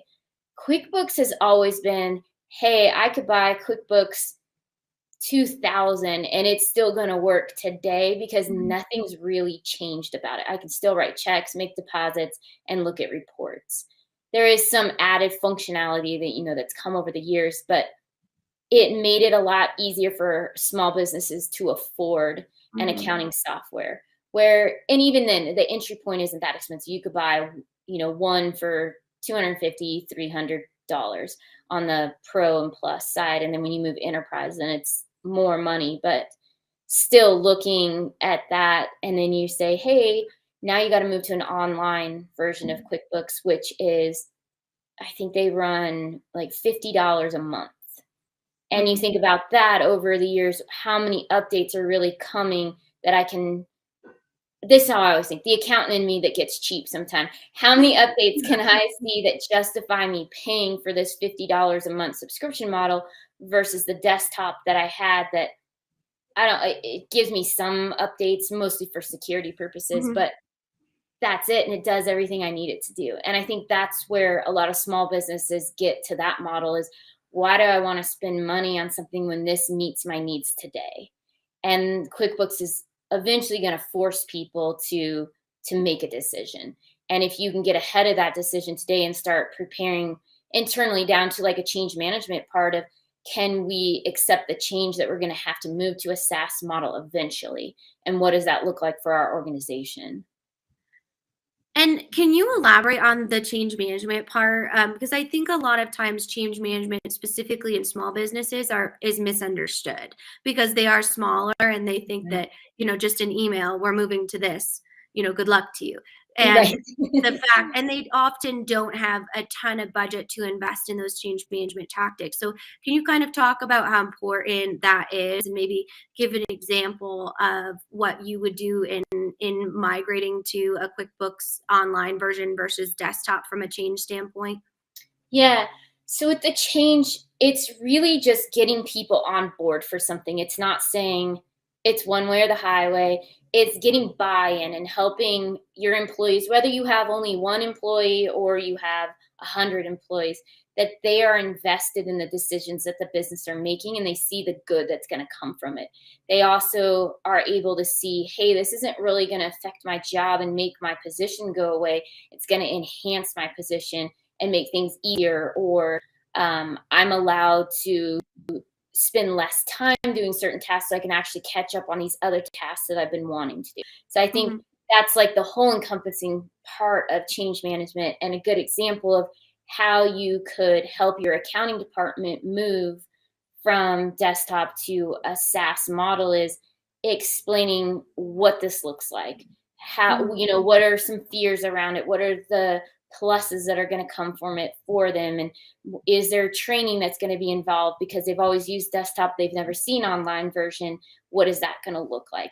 And even for if you move to a ERP system, there's going to be that transition too. So whether it's QuickBooks Online or it's a SaaS model ERP for finance, there's still going to be this tribal knowledge that you have of how your accounting department works today and how you're going to bring that into something new and share that within the team.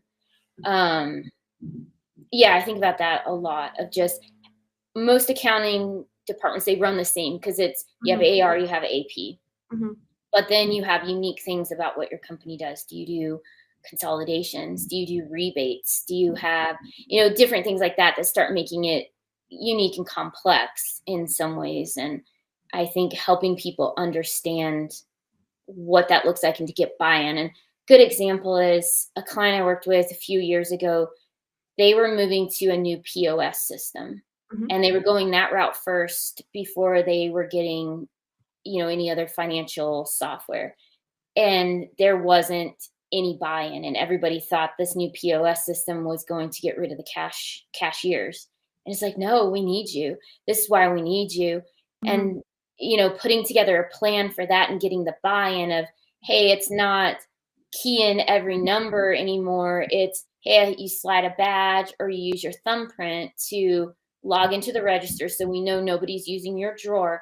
And then here's how the touch screen works. Or you can also hand key. And for some of the older people that had been there a long time, they're like, you're gonna take my job away. And it's like, no, like, let me show you how you're gonna really like this. And training them to get invested in it just as much as the company was. And I think that was the downside of this smaller business, was they make decisions at the executive level and they don't really communicate that to anybody else. Well, this is what we're doing and that's it. You better get on board. And I understand that, because when it's a smaller business, you can't have too many, people whispering, hey, we should do this or that. You have to make a decision. But when you're making that decision, you need to start getting the managers and some of the associates involved as well, so they can communicate further down. This is what we're going to be doing, and this is what it's going to look like, the plan. Absolutely. And how important is it to bring in kind of that agnostic, independent, third-party view within a small business community? Because I feel like a lot of times, specifically within ERP software vendors, it can be very challenging to navigate the sales narrative and understand that just because you don't know what you don't know. I don't know how to put plumbing in a house, so I would call a plumber type of thing. So can you help us understand kind of your role and that value you bring to our client community? Yeah, so coming in and getting a different picture maybe than what you've had, because I know a lot of times small businesses, you're going to get tons of emails from softwares all the time. Buy us, we're the best, or this is a new software you have to have. And it can get overwhelming and not understanding what is going to be the best fit for you today and in the future based on the goals that you have. And where we at Third Stage can come in and provide a lot of value is, let's evaluate what are your business goals? Who are you today? Where do you want to be 3 to 5 years from now? Where do you want to be 10 years from now? And then work backwards from there to see, yes, these softwares over here, these are going to be the best fit for you. These, they would work, but they wouldn't be the best. And then continually narrowing that down and, demoing the software like we always do with them to get a good idea. Yeah, does this fit? Do people like the look and feel of this software? Do they want to use it? Is the sales process, is this vendor somebody you want to work with for the next 10 plus years? And do you think that in viewing that type of relationship, specifically when it comes to QuickBooks versus the desktop moving to the online version, is that advisory level still needed? I don't think so, other than if you're on the fence wanting to know, should I go QuickBooks Online or is it time to move to a different software? I think that's where it comes in, because if you're moving desktop to online, it's pretty simple. There's a button that's inside QuickBooks Desktop that says convert to online, and it will pull all your data to online. And it's pretty hands off. But yeah, I think it comes down to, is this gonna meet the needs of the company going online? Absolutely. And would you view that migration as a new implementation, as we often talk about things like upgrades and treating them like an actual implementation? It sounds like this might be a bit more turnkey. Yeah, it's like a little mini integration. You're just making sure that all the data came over correctly. And QuickBooks has built a pretty good system to do that for the migration from desktop to online. Like, not to be confused with pulling data out for other things. But yeah. Yeah. Still, it's kind of like the little engine that could, right? It Mhm. always is. It's enough, but it becomes not enough really quickly. And, that's part of Kristy's role here at Third Stage, is when it becomes not enough really quickly. And you need to meet business needs, avoid disruption, avoid lost revenue, those types of things. We come in and kind of help through that evaluation, which can be very difficult, not only on the evaluation side, but then understanding the system integrator, the vendor, the internal team, how those resources all work together can be a very daunting and overwhelming process. Mhm. And I know, I think at this point, Kristy, are you the most tenured employee at Third Stage? Second.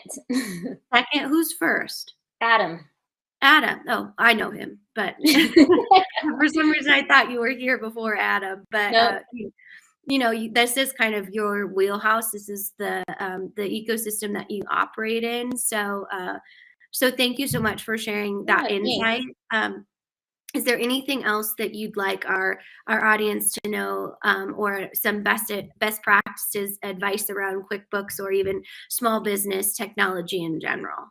I think if you can find the link, there is that where we talked about when it's time to move away from QuickBooks. I think that would be a helpful resource, and we can layer that into this.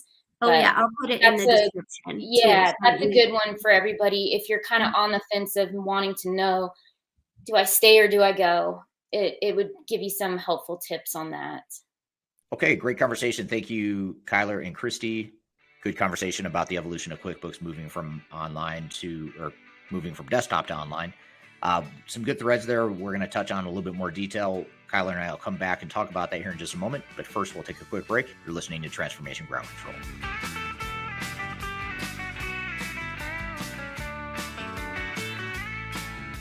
If you are involved in any sort of digital transformation or business change initiative, you will want to download the 2021 Digital Transformation Report.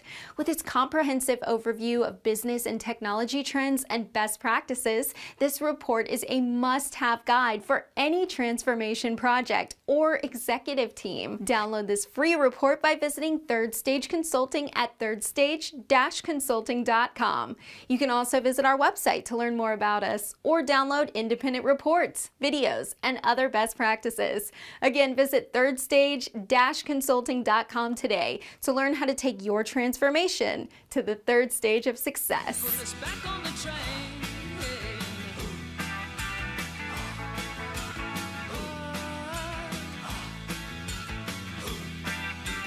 Hello, welcome back to Transformation Ground Control, episode number 81. We just had the interview clip that we played between Kristy and yourself, Kyler, talking about QuickBooks. Tell us, what some of your takeaways or thoughts after hearing that interview again. Yeah, absolutely. I think, I always like our conversations with Kristy because her role here is very specialized, but it's also very broad. Working in small businesses and mid-sized businesses, helping them evolve into kind of that high growth sphere is something she specializes in. And QuickBooks is one of those systems that it does what it does really well until it doesn't. And then all of a sudden you really need to look at what the other options are. So I think the key takeaway here, Eric, that I'd like to get your feedback on too, is just if you are experiencing any sort of QuickBooks transition, whether it's forced, right, through going to the online version versus the desktop version, which isn't a huge difference, but there are some key differences as Kristy outlined for us. But truly going through the evaluation process and understanding what are your future business strategies, what is your target operating model, what do you want to achieve, and then what system really matches that. that evolution and evaluation process is not something you just do one time. It's something you continue to do as you grow as a business, especially if you're in a high growth small business space. Right. Yeah, it's absolutely true. And that's, I guess, good news, bad news. Good news is if you're, finding that this is a relevant conversation, it means you're growing and you're successful. The bad news is it means you probably have to rethink your systems and how those technologies are going to support and help you scale for growth in the future. And I wonder if you could help us kind of look through the overall dichotomy of digital transformation in general for small business, because as Kristy mentioned, a lot of times the decision makers for small business is budget. And when it comes to being able to afford maybe go to a NetSuite or another kind of mid-tier system that we recommend a lot if you are moving away from QuickBooks, can be a significant investment. And not only on the software cost size, but the time and resources.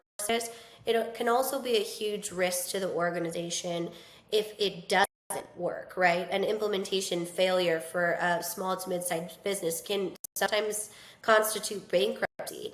So what are some considerations that these types of high-risk businesses should really be aware of when looking at a new software implementation or digital transformation of any kind? I think the first is just to recognize what you mentioned, which is that there are risks and that the risks are probably higher than you realize and certainly higher than what software vendors will share with you.